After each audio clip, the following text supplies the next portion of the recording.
Hello everyone, welcome to J J class of learning. তো আশা করি সব ভালো আছেন, সবার স্টাডি ঠিকঠাক চলে। তো তোমাদের বহু জনের একটা রিকোয়েস্ট, স্যার জীবন প্রক্রিয়া চ্যাপ্টারটা আরেকবার এক্সপ্লেন করে দিলে আমরা বহুত বেশি ভালো হইব। তো আমি ট্রাই করবো আজকে তোমাদের ওয়ান শটের মাধ্যমে পুরো জীবন প্রক্রিয়া চ্যাপ্টার ডে अच्छे से একবার সামারি দিবার লাগে তোমাদের। আই থিঙ্ক তুমি দেন अच्छे से পুরো ভিডিও কমপ্লিট করলে এন্ডিং পর্যন্ত দেখলে তোমাদের জীবন প্রক্রিয়া থেকে যে কোনো কোয়েশ্চেন হোক তুমি দেন খুবই সহজে অ্যাটেম্প করতে পারবে, চাहे এমসিকিউ হোক ইয়া চাहे ব্রড কোয়েশ্চেন হোক। তো চলো স্টার্ট করি। আমরা স্টার্টিং করব জীবন প্রক্রিয়া মানে কিটা, জীবন প্রক্রিয়া জিনিস কিটা তা দিয়ে। আমরা একটা জীব বাঁচতে গেলে বিভিন্ন ধরনের প্রক্রিয়া চলতে লাগে। মনে করো আমি তোমাদের সামনে এখন রেকর্ডিং করি, আর দ্যাট ডাজন্ট মিন কি আমার শরীরের মধ্যে রক্ত চলাচল করা বন্ধ হয়ে গেছে, এখন আমার শ্বাস প্রশ্বাস বন্ধ হয়ে গেছে। আমি শ্বাস লই আর আমার রক্ত চলাচল করের, আমার পাচন চলের, আমার বডির মধ্যে ইউরিন প্রোডাকশন, আমার মূত্র উৎপন্ন বডির মাঝে তোর ইন্টারনালি বনের, আমার কিডনি কাম করের। তো একটা জীব বাঁচতে গেলে চায় দৌড়ার, চায় খার, চায় ঘুমার, বিভিন্ন কার্যকলাপের সময়ও কিছু প্রক্রিয়া অনবরত আমরা আভ্যন্তরীণভাবে চলতে থাকে। ও যেটা প্রক্রিয়া চলতে চলতে চলতে বা আভ্যন্তরীণভাবে চলিয়া আমরা বাঁচাইয়া রাখে ওটা প্রক্রিয়া কেটা হই আমরা জীবন প্রক্রিয়া হই আমরা। তো ফার্স্ট সুন্দর লেখা তোমাদের আমি মতলব লাইন লিখে দিছি, খুব ভালো করে বুঝাইবা তোমাদের। কোনো নির্দিষ্ট কাজ না করলেও জীবদের কার্যকলাপ চলতেই থাকে, যেমন আমরা শ্রেণীকক্ষে বসে থাকি বা ঘুমিয়ে থাকি, তখন আমাদের শরীরের আভ্যন্তরে কার্যকলাপ চলতে থাকে।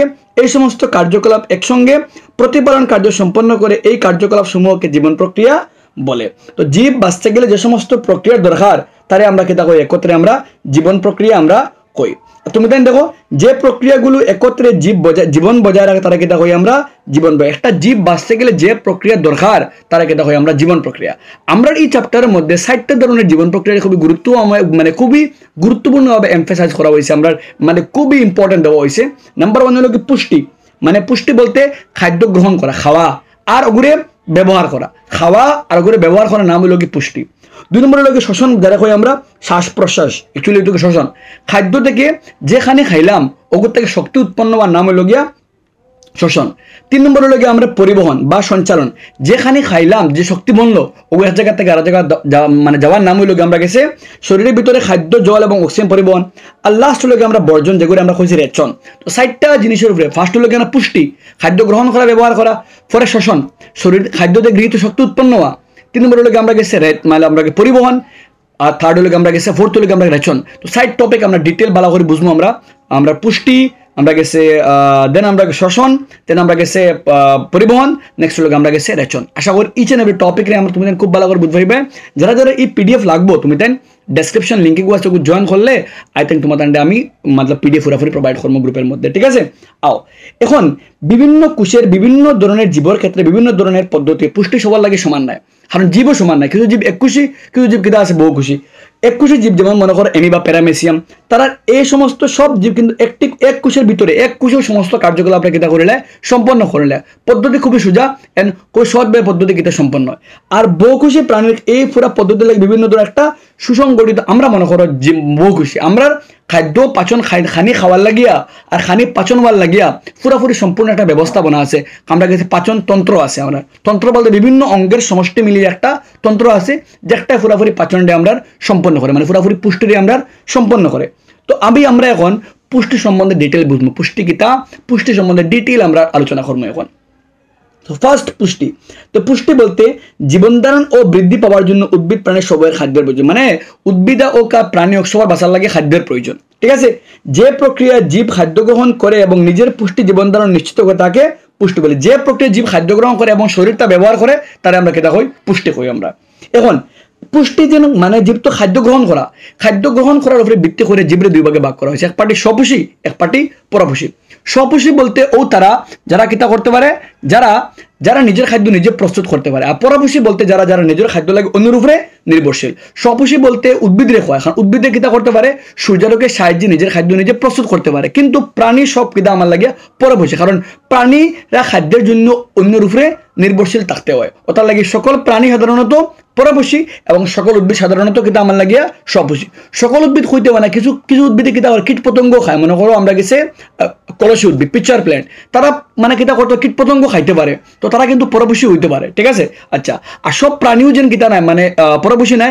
ইউগ্লিন একটা প্রাণী যেটা কিতা করতে পারে স্বপুষী করতে পারে। তো তোমার এখন আমরা এখন ফার্স্ট আমরা এক্সপ্লেন করবো স্বপুষীরে, দেন আমরা এক্সপ্লেন করবো পরপুষীরে। আবার আমার এখন স্বপুষীর মাত্র আইলে টপিক হলো গিয়া আমরা স্বপোষী পুষ্টি।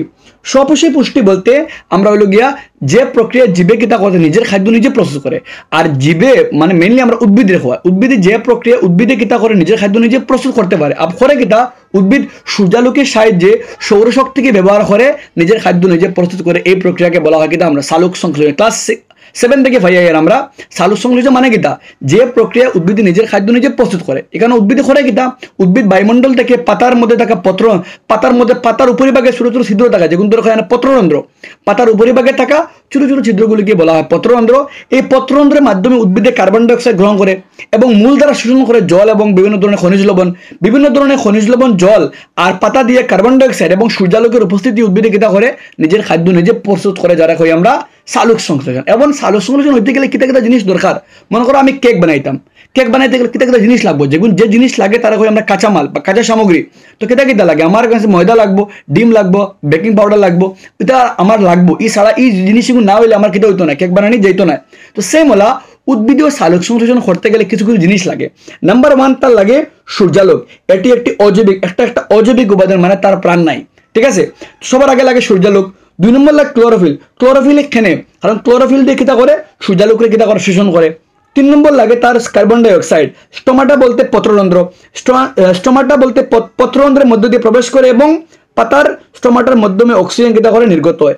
মানে গাছের মানে উদ্ভিদে কিতা করে পাতা দিয়ে কার্বন ডাই অক্সাইড লয়, পাতার উপরে পাতার যে ছিদ্র আছে যেগুলো আমরা পত্ররন্ধ্র, ও পত্ররন্ধ্র দিয়ে খারে লয় ও কার্বন ডাই অক্সাইড লয় আর অক্সিজেন কিতা করে আমরা ছাড়ে।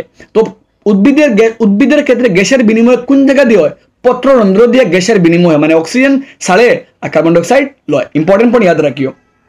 আচ্ছা, আর মানুষের মধ্যে গ্যাসের বিনিময় হয় অ্যালভিওলাই, আগে দিকে ফাইবার মিটেন, ঠিক আছে।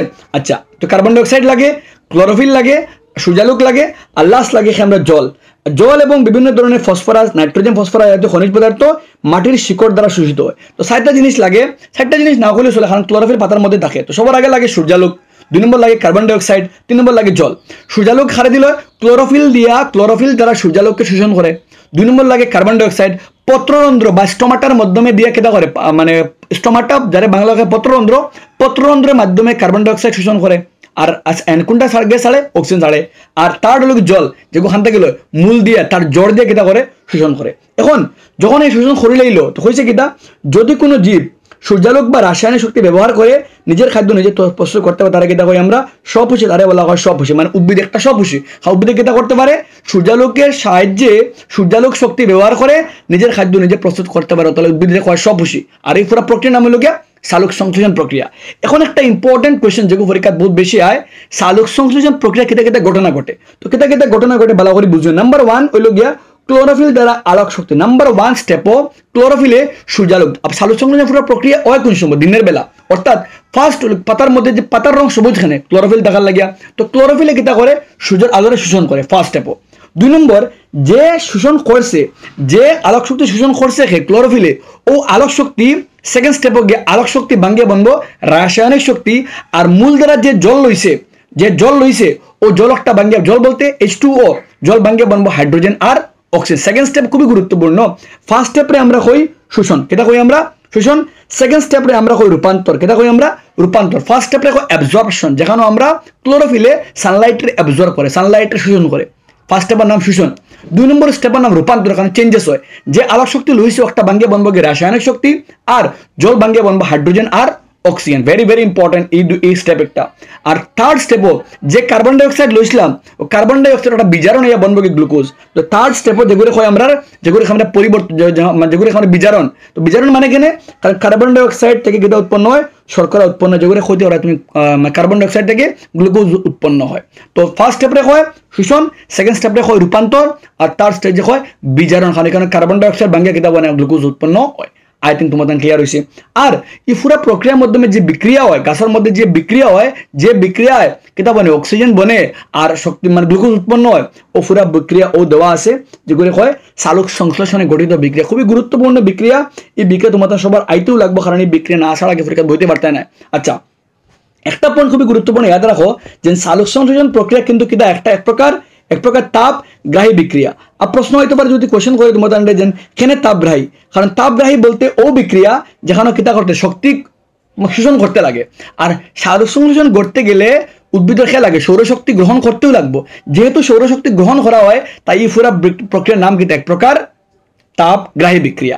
নেক্সট ও যে একটা তোমাদের চিত্র দেখা তোমাদের সামনে ইনো আছে, এটা কিন্তু ইম্পর্টেন্ট, খেনে ইম্পর্টেন্ট, অলরেডি একবার তোমাদের ফাইনাল এক্সাম হইয়া আসে। একটা পাতার চিত্র আঁকাইয়া মধ্যশিরা, পত্রফলক, জাইলেম, ফ্লুয়েম তুমি দেখাইতায়। তো তুমি ও চিত্র একটা ভালো করে প্র্যাকটিস করে তোমাদের বইয়ের মধ্যে সুন্দর দেওয়া আছে গ্রিন কালার করিয়া, তোমার সালোক সংশ্লেষণ যে স্টেপে গো আছে ও স্টেপ তুমি তাই এই ডায়াগ্রাম সবাই প্র্যাকটিস করিও, সবার লাগে ইম্পর্টেন্ট। ঠিক আছে, আচ্ছা যাই আমরা নেক্সট। এখন আমরা দেখলাম পুরাপুরি প্রক্রিয়ার মধ্যে খারাপ ডিসকাশন করছি, আমরা সালোক সংশ্লেষণ সম্বন্ধে আমরা ডিসকাশন করছি। আমরা এখন দেখবো আমরা মানে মেনলি আমরা স্বপুষির পার্ট কমপ্লিট। আমি দেখো সব উদ্ভিদের ক্ষেত্রে কিন্তু কিতা হয় না, সেম হয় না। মনে করো যে উদ্ভিদ কোন জায়গায় মরুভূমির থাকে, মরুভূমির লাগে দিনের বেলা পাতা খুলতে পারতো না, কারণ দিনের বেলা পাতা খুললে সব কিন্তু জল বাষ্প হয়ে যাইব গিয়া। কারণ পাতার উদ্ভিদের পাতার পত্র জল কিন্তু বাষ্প হয়ে নির্গত, যারা কই আমরা প্রশোধন। কিন্তু উদ্ভিদের কেসও দিনের বেলা মানে মরুভূমির গাছে কিন্তু দিনের বেলা পত্র খুলতে পারতো না, তখন তার লাগিয়ে যেন প্রথমে শোষণ পরে হতা, প্রথমে শোষণ পরে রূপান্তর পরে হতা, সব স্টেজ অ্যাকর্ডিংলি এগুবা দেখু নাও হইতে পারে, তার লাগে আলাগ কিছু হতে পারে। হে রাত্রিবেলা কিতা করবো, রাত্রিবেলা কার্বন ডাইঅক্সাইড লইয়া রাখি দিব, আর দিনের বেলা যাতে সানলাইট আইলে বাদ বাকি স্টেপ করবো। তোমার বইয়ের মধ্যে লেখা আছে এক লাইন, খুব ভালো করে ফুইলে তোমার আই ডোন্ট থিঙ্ক উতনা কোয়েশ্চন এখান থেকে বন্ধ না তোমার ফিবি লাগলে পরে আমরা অন্য কোনো ভিডিওর মধ্যে এক্সপ্লেন করে দিব। আচ্ছা স্বপুষি গেল আমরা, এখন আমরা নেক্সট টপিক দেখবো পরপুষ্টি। পুষ্টি বলতে বুঝছি আমরা কিতা যে পুষিত পুষ্টিতে কিতা করে জীবে খাদ্য লাগে অন্যের উপরে নির্ভরশীল। তো কইছে কিতা পরপুষিরা তাদের খাদ্যের জন্য সম্পূর্ণভাবে স্বপুষিদের উপর নির্ভরশীল। আমি কেন একটা ওয়ার্ড হতে পারে ডাইরেক্টলি বা ইনডাইরেক্টলি, মানে প্রত্যক্ষ বা পরোক্ষ হবে, ডাইরেক্টলি সেও নির্ভরশীল হতে পারে বা ইনডাইরেক্টলি নির্ভরশীল হতে পারে। ঠিক আছে, আচ্ছা পরপুষ্টির পুষ্টির মধ্যে সবার ফার্স্ট যে টাইপ যে প্রকার তারা করি আমরা হলোজৈক। আমরা যে খাবার খাই একটা হলোজৈক, আমরা জটিল খাদ্য গ্রহণ করি আর আমরা পাচনতন্ত্র জটিলটা বানায় শর্করা যাতে শরীরে ব্যবহার করতে পারে। যে পরপোষিত পুষ্টিতে জীবে জটিল খাদ্য গ্রহণ করে এবং শরীরটা মানে শরীর কিতা করে জটিল খাদ্যরে ভেঙ্গে কিতা করে জটিলের মানে অপোজিট লোকে আমরা গেছে সরল, জটিল খাদ্য ভেঙ্গে সরলে পরিণত করে তারা কিতা করি আমরা হলোজৈক পুষ্টি জাগানো কিতা করতে পারে, জটিল খাদ্য বিশেষ ধরনের হজমতন্ত্রের মাধ্যমে গ্রহণ করে ছোট ছোট অংশে ভেঙ্গে, মনে করো এমিবা আর মানুষ। আমরা জটিল খাদ্য গ্রহণ করি এবং আমাদের পাচনতন্ত্র সেই জটিল খাদ্যকে ভেঙ্গে সরলে রূপান্তরিত করে।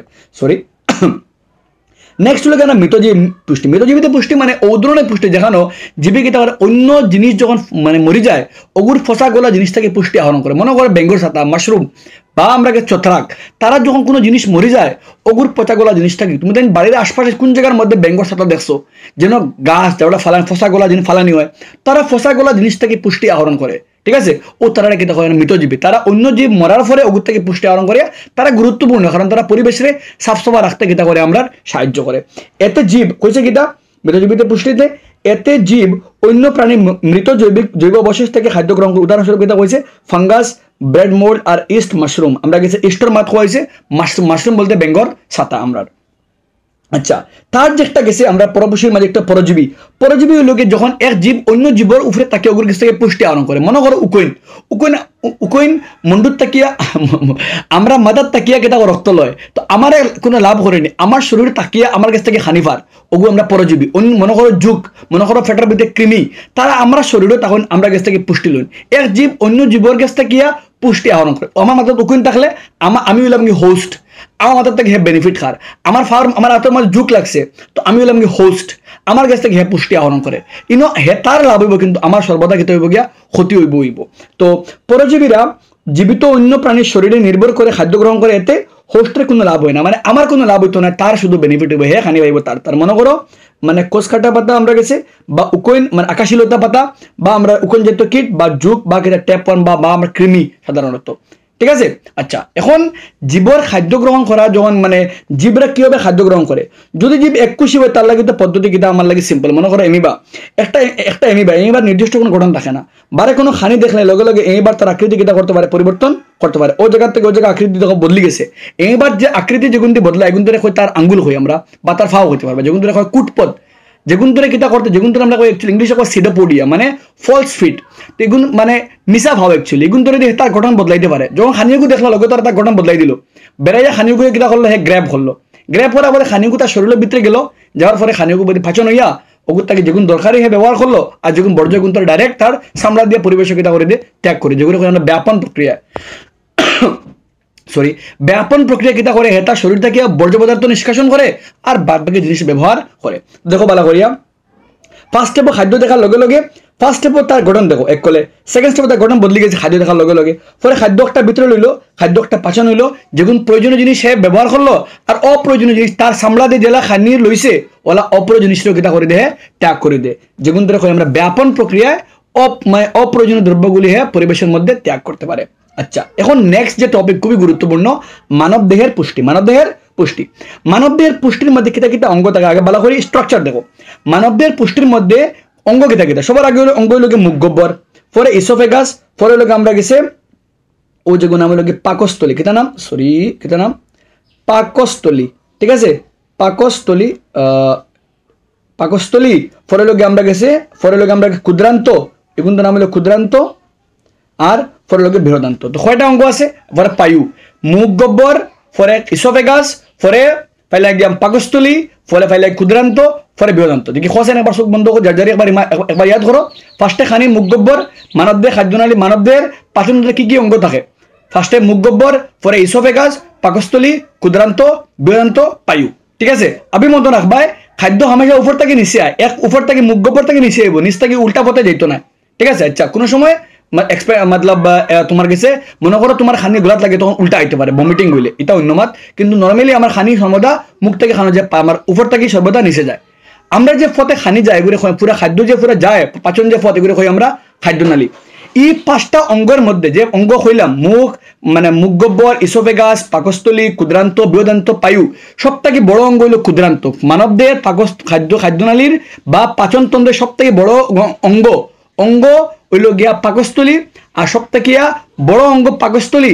আর কোন অঙ্গের মধ্যে কোনো পাচন হয় না, এগুলো গিয়ে ইসোফেগাস। মানবদেহের ইসোফেগাসের মধ্যে কোনো পাচন হয় না, এগুলো একটা পাইপ, শুধুমাত্র এগুলো দিয়ে একটা পাইপ মুখরে পাকস্থলী, আমরা মুখের লগে পাকস্থলীর লগে সংযোগ রাখে, ও পাইপে দিয়ে গিয়ে খানি একটা মুখ দিয়ে গিয়ে খানো যায়, পাকস্থলী যায়, ঠিক আছে। সবথেকে বড় অঙ্গের নাম মানবদেহে খাদ্যনালী, সবচেয়ে বড় অঙ্গের নাম কোনটা, ক্ষুদ্রান্ত। আর কোন অঙ্গের মধ্যে কোনো পাচন হয় না, ভেরি গুড, ইসোফেগাসের মধ্যে কোনো পাচন হয় না। আচ্ছা, গেল অঙ্গর মাত। আপনি দুইটা তিনটা গ্রন্থি খুবই গুরুত্বপূর্ণ। একটা হলো আমরা গেছি মুখের মধ্যে যেগুলো হয় আমরা লালা গ্রন্থি, এগুলোকে আমরা গেছি ও যেগুলো দেখ রায় ও যেগুলো নাম হলো লিভার, যেগুলো হয় আমরা যকৃত, কেটা হয় আমরা যকৃত, মানবদেহের সবচেয়ে বড় গ্রন্থি। আর দুই নম্বর যে গ্রন্থিগুলো নাম হলো অগ্নাশয়, কেটা নাম হলো গিয়া তিনটা গ্রন্থি, এগুলো কি আমরা গেছে এগুলো কি লালা গ্রন্থি, এগুলো কি আমরা গেছে খানো আছে যকৃত, সব থেকে বড় গ্রন্থি যকৃত, লিভার আমরা, আর পরে আমরা অগ্নাশয়। তো তিনটা গ্রন্থি আমরা লাগিয়া গ্রন্থি আর অঙ্গের মাঝে পার্থক্য হলো গ্রন্থির মধ্য দিয়ে খানি যায় না, কিন্তু অঙ্গের মধ্য দিয়ে খানি যায়। খানি মুখ দিলায় মুখ থেকে ইসোফেগাসের মধ্যে দিয়ে পাকস্থলী, পাকস্থলীতে কিয়া ক্ষুদ্রান্ত, ক্ষুদ্রান্তটা কিয়া বৃহদান্ত। একটা ইম্পর্টেন্ট পয়েন্ট ইয়াদ রাখিও, ক্ষুদ্রান্ত পাকস্থলী থেকে ক্ষুদ্রান্তর মধ্যে খানি কোন অঙ্গ দিয়ে যায়, যেগুলো হয় আমরা অবরোধিনী পেশি, কোন পেশির সাহায্যে খাদ্য পাকস্থলী থেকে ক্ষুদ্রান্তে যায়, যেগুলো অবরোধিনী পেশির সাহায্যে খাদ্য পাকস্থলী থেকে ক্ষুদ্রান্তে প্রবেশ করে। ভেরি ভেরি ইম্পর্টেন্ট এমসিকিউ লাগিয়ে তোমাদের দরকার। আচ্ছা, এখন আমরা দেখি কিতা হয়। ফার্স্ট আমরা কিতা হইলো আমি তোমাদের পয়েন্ট, খাদ্য হজম হওয়ার খাদ্যনালীতে এক বা একাধিক অঙ্গ গ্রন্থি। গ্রন্থি অঙ্গ বলতে যেগুলোর মধ্যে দিয়ে খাদ্য যায়, গ্রন্থি তারা পাচনে সাহায্য করে, তারা মাঝে কোনো খাদ্য তারা মাঝে দিয়ে যায় না। মনে করো খানি লিভারে দিয়ে কোনোদিন যায় না, যকৃতের মধ্যে খানি যায় না, লিভারে কিন্তু খাদ্য পাচনে গুরুত্বপূর্ণ ভূমিকা পালন করে। আচ্ছা, এখন ফার্স্ট পয়েন্ট, সরি আচ্ছা আমরা ফার্স্ট পয়েন্ট কিতা আমরা ফার্স্ট পয়েন্ট হলো কিতা আমরা লাগে হইছে ফার্স্ট পয়েন্ট, মুখ খাদ্য মুখে চিবিয়ে ক্ষুদ্র কণায় ভাঙ্গা হয় লালা রসের সাথে মিশে যায়, যাতে অ্যামাইলেজ নামক এনজাইম শ্বেতসার ভাঙ্গে। সবার আগে মুখে দেওয়ার লগে লগে দাঁতে চিবাইয়া খানিটা ভাঙ্গে ছোটো ছোটো করলো, আর লালা ইয়া খাদ্যর লগে মিললো। লালা মানে আমরা লালা মিশ্রিত জরুরি, লালায় আমরা খাদ্যরে পিচ্ছিল করে, যাতে খাদ্য একটা খাদ্যনালীর মধ্যে দিয়ে যাওয়ার সময় সুবিধা হয়। সংকোচন প্রসারণের মাধ্যমে খাদ্য আমরা খাদ্যনালীর মধ্যে দিয়ে যায়, ও তাহলে লালা একটা মিশ্রিত খাদ্যরে পিচ্ছিল করে। আর লালার মধ্যে ইলাও কণিকা, যেটা কিটা আবার ব্যাকটেরিয়া মারতে পারে। হাওয়ার তোমাদের সিলেবাসে মেনশন করছে না, তোমাদের মেনশন করছে লালার মধ্যে থাকে অ্যামাইলেজ, এক প্রকার পাচক, এক প্রকার উচ্চেচক মানে ও জিনিস যেটা কিটা করে মানে জটিল ভাঙ্গে সরল করে, যে ধরনের পদার্থ জটিল পদার্থ ভেঙ্গে সরল পদার্থে পরিণত হয় তারা হয় অনুঘটক বা আমরা উচ্চেচক, ঠিক আছে। তো লালার মধ্যে যে উচ্চেচকে কিটা করে খাদ্যরে ভাঙ্গে, জটিল অবস্থা ভাঙ্গে, তার নাম হলো গিয়া স্যালাইভারি অ্যামাইলেজ। হে জটিল অবস্থা শ্বেতসার, আমরা বডির মধ্যে শ্বেতসার পাচন হয় না, ঠিক আছে ও লালার এমাইলেজে কিতা সাথে সাথে ভাঙ্গে শর্করা পরিণত করে শর্করা বলতে তো আমার কাছে গ্লুকোজে পরিণত করে মনে রাখতে পারবা মানে তোমার কাছে শর্করা বলতে সুগার তোমার কাছে আচ্ছা নেক্সট কমপ্লেক্স মানে শর্করা হলো কি মানে সরল আর সাথে সাথে হলো কি জটিল একটা ভাঙ্গে সরল বানায় ঠিক আছে তোমার বুঝেই ভালো লাগে নেক্সট এখন হলো গিয়ে খাবার গিলে ফেলার সময় গলবিল এবং খাদ্যনালী দিয়ে পাকস্থলীতে পৌঁছায় গলবিল বলতে আমরা ইসোফেগাসের মধ্য দিয়ে খাদ্যটা খেতে হইলো আমরা আচ্ছা গলবিল একটা কিন্তু শ্বসনতন্ত্রেরও আছে আর পাচনতন্ত্রেরও আছে এক্সাম হইতে পারে কোন অঙ্গ একটা শ্বসনেরও আছে আর পাচনেরও আছে গলবিল খানিকটা আমরা ইসোফেগাসের মধ্য দিয়ে খানো গেলে আমার খাদ্যনালীর মাধ্যমে দিয়ে খানো পাকস্থলীতে আইলো পাকস্থলীত আবার লগে লগেও সবার আগে আমরা HCl সবার আগে ইয়া খাদ্য লগে মিলবো HCl আর আমরা খাদ্যনালীর আমরা পাকস্থলীর আভ্যন্তরে ওয়ান থাকিয়া HCl বাড়ে বা ইয়া খানির লগে মিলবো HCl মিলা খুবই গুরুত্বপূর্ণ HCl মিলিয়া যে খাদ্য খাইছি আমি পুরা খানিরে আমলিক করবো পুরা খানিরে অ্যাসিডিক বানাইবো খানি অ্যাসিডিক বনা জরুরি কারণ খানি অ্যাসিডিক না হইলে খানির মধ্যে ব্যাকটেরিয়া ধ্বংস হইতো তার লাগে খোয়া তোমার ভাত খাওয়ার লগে লগে পানি খাইতে হয় না কারণ আমরা খাওয়ার খানি যখন ফেটো যায় খানি ফেটো যাওয়ার লগে লগে আমরা পাকস্থলীতে গিয়া অ্যাসিড ইয়া খানির লগে মিলে এই অ্যাসিড না মিললে কিন্তু খানির পাচন প্রপার হইতো না যদি তুমি পানি খাইলাও পানি খাওয়ার লগে লগে মনে করো তুমি এক বাল্টির মধ্যে 1 ফুট মানে তুমি 1 ফুটা উজালা দিছো আফানি বেশি মিলাইছো তখন উজালা ফাতলাও জীবন না আমার সেম হলা যদি আমার খানির মধ্যে আমি মানে ভাত খাইলাম ভাত সব গেল পাকস্থলীত আমি লগে লগে ফানি খাই দিলাম বেশি তো আমার পাকস্থলীত যে অ্যাসিড মিলছে ইয়া এই ফানি কিন্তু গিয়ে অ্যাসিড দেখে দেখো অ্যাসিডের মাত্রা কমাই দিব অ্যাসিডের প্রভাবে কমাই দিব খানি পাচন হইতো তাহলে কি খোয়ায় খানি খাওয়ার প্রায় 40 মিনিট পর্যন্ত কিছু খাইও না মানে ভাত খাওয়ার কিছু খাওয়ার পরে পানি খাইও না কারণ পানি গেলে তোমার অ্যাসিডের মাত্রা কমাই দিয়ে পাচনের ডিস্টারবেন্স হয় তো তোমার পানি যাওয়া খানি যখন আজিলে পাকস্থলীত হয় লগে লগে তোমার অ্যাসিড ইয়া খানির লগে মিলিয়ে সব খানিরে আমলিক করলো আমলিক বানানি জরুরি এই আমলিক মাধ্যম সৃষ্টি হওয়ার লাগে খানির মধ্যে কোনো ব্যাকটেরিয়া থাকলে এগুলি মরে যায়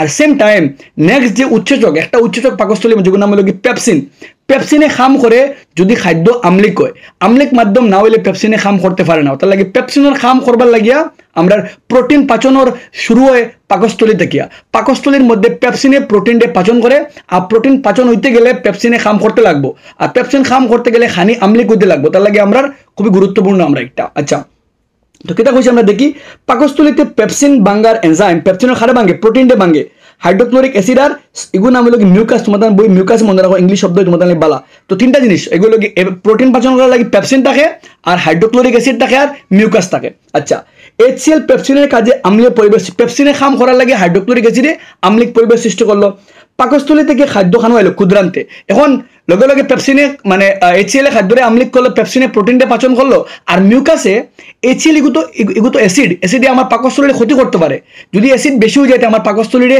এগুলো আমরা গ্যাস্ট্রিক আলসার জ্যাদা অ্যাসিড হয়ে গেলে আমার পাকস্থলীর ক্ষতি করবো পাকস্থলী জ্বালাই দিব পাকস্থলী ওয়ার্ল্ডে জ্বালাই দিব খানি পাচন হইতে জ্বলিব ফেটো আমার মধ্যে তখন কিতা হয় গিয়া মিউকাসে এগুলো গুরুত্বপূর্ণ মিউকাসে আমার কিতা করে পাকস্থলী ওয়ার্ল্ডে পাকস্থলীর আভ্যন্তরীণ ওয়ার্ল্ডে সুরক্ষা করে অ্যাসিড থেকে HCl এর প্রভাব থেকে আমার পাকস্থলী ওয়ার্ল্ডে বাঁচাইয়া রাখে ঠিক আছে আচ্ছা নেক্সট এখন খানিকটা পাচন হয়ে গেল খানিকটা লগে লগে এখানেও আইব একটার আমার পাকস্থলীর খাম হয়ে গেছে লগে লগে কিতা হইব খানিকটা পাকস্থলী থেকে অবরোধিনী পেশির সাহায্যে ক্ষুদ্রান্তে প্রবেশ করব ঠিক আছে ক্ষুদ্রান্তে প্রবেশ করার লগে লগে পাকস্থলী থেকে ক্ষুদ্রান্তে প্রবেশ করে এখানে ক্ষুদ্রান্তে হওয়ার লগে লগে কার্বোহাইড্রেট প্রোটিন আর চর্বির ফুরাফুরি কিন্তু পাচন হইব এখন মাত বালা করে বুঝো যখন খানি আমার মানে ক্ষুদ্রান্ত আইলো স্মল ইন্টেস্টাইন সব থেকে বড় অঙ্গ আইলো আবার লগে লগে পুরাপুরি কার্বোহাইড্রেট আমার খানির মুখ্য উপাদান কেটা কার্বোহাইড্রেট ভাত মনে করো আমি লগে ডিম খাইলাম ডিম হলো কি প্রোটিন তো কার্বোহাইড্রেট প্রোটিন মনে করো আমি বাটার খাইলাম বাটার বলতে আমার কিন্তু আমার চর্বি মানে ফ্যাট তো কার্বোহাইড্রেট প্রোটিন লিপিড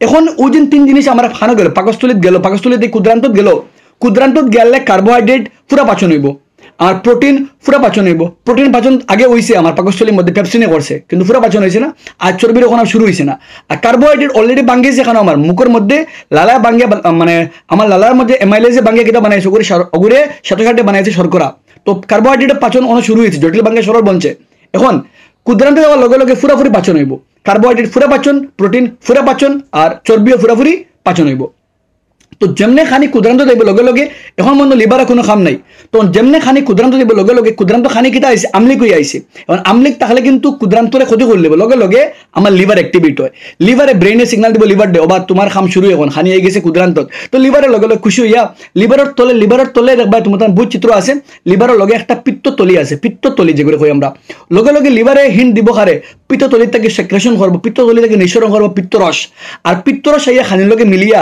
সব খানিরে বানাইব আমলিক থেকে ক্ষারকীয় করবো, কারণ ক্ষুদ্রান্তত আমলিক তাহলে ক্ষতি করে দেবে ক্ষুদ্রান্তরে, লগে লগে পিত্তরসে আইয়া সব খানিরে আমলিক থেকে ক্ষারকীয় করবো, কারণ ক্ষারকীয় না হইলে অগ্নাশয় কাম করতে পারতো না। তো সব খানিরে ক্ষারকীয় করবো, এট দ্য সেম টাইম চর্বির বড় বড় অণুরে ভাঙ্গিয়া ছোট করবো, যেগুলো হয় আমরা চর্বির ইমালসিফিকেশন, খুবই গুরুত্বপূর্ণ। চর্বির বড় পিত্তরসে থাকা পিত্তলবণ চর্বির বড় অণুকে ভেঙে ছোট অণুতে রূপান্তরিত হয়, যারা হয় আমরা চর্বির ইমালসিফিকেশন, মানে চর্বির ভাঙ্গা শুরু হইলো। ফার্স্ট স্টেপ কে ভাঙ্গিল? পিত্তরসে থাকা পিত্তলবণ।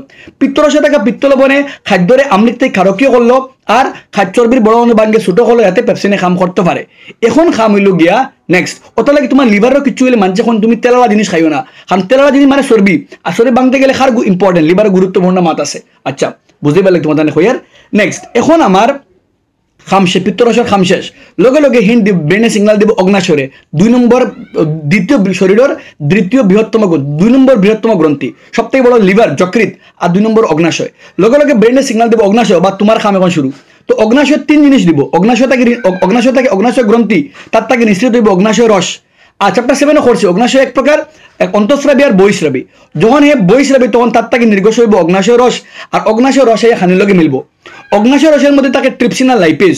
ট্রিপসিনে পুরাপুরি প্রোটিনটা পাচন করবো, আর লাইপেজে চর্বিরে পাচন করবো। তো কিতা হচ্ছে দেখি আমরা, অগ্নাশয় থেকে নির্গত প্যানক্রিয়াটিক জুস, যেগুলো কই আমরা অগ্নাশয় রস, তাকে এমাইলেজ থাকে, মানে এমাইলেজ হলো অগ্নাশয় এমাইলেজ, হিগু স্যালাইভারি এমাইলেজ যেগুলো লালার থাকে, আর অগ্নাশয় এমাইলেজ অগ্নাশয় থাকে, আর তাকে ট্রিপসিন, আর তাকে লাইপেজ।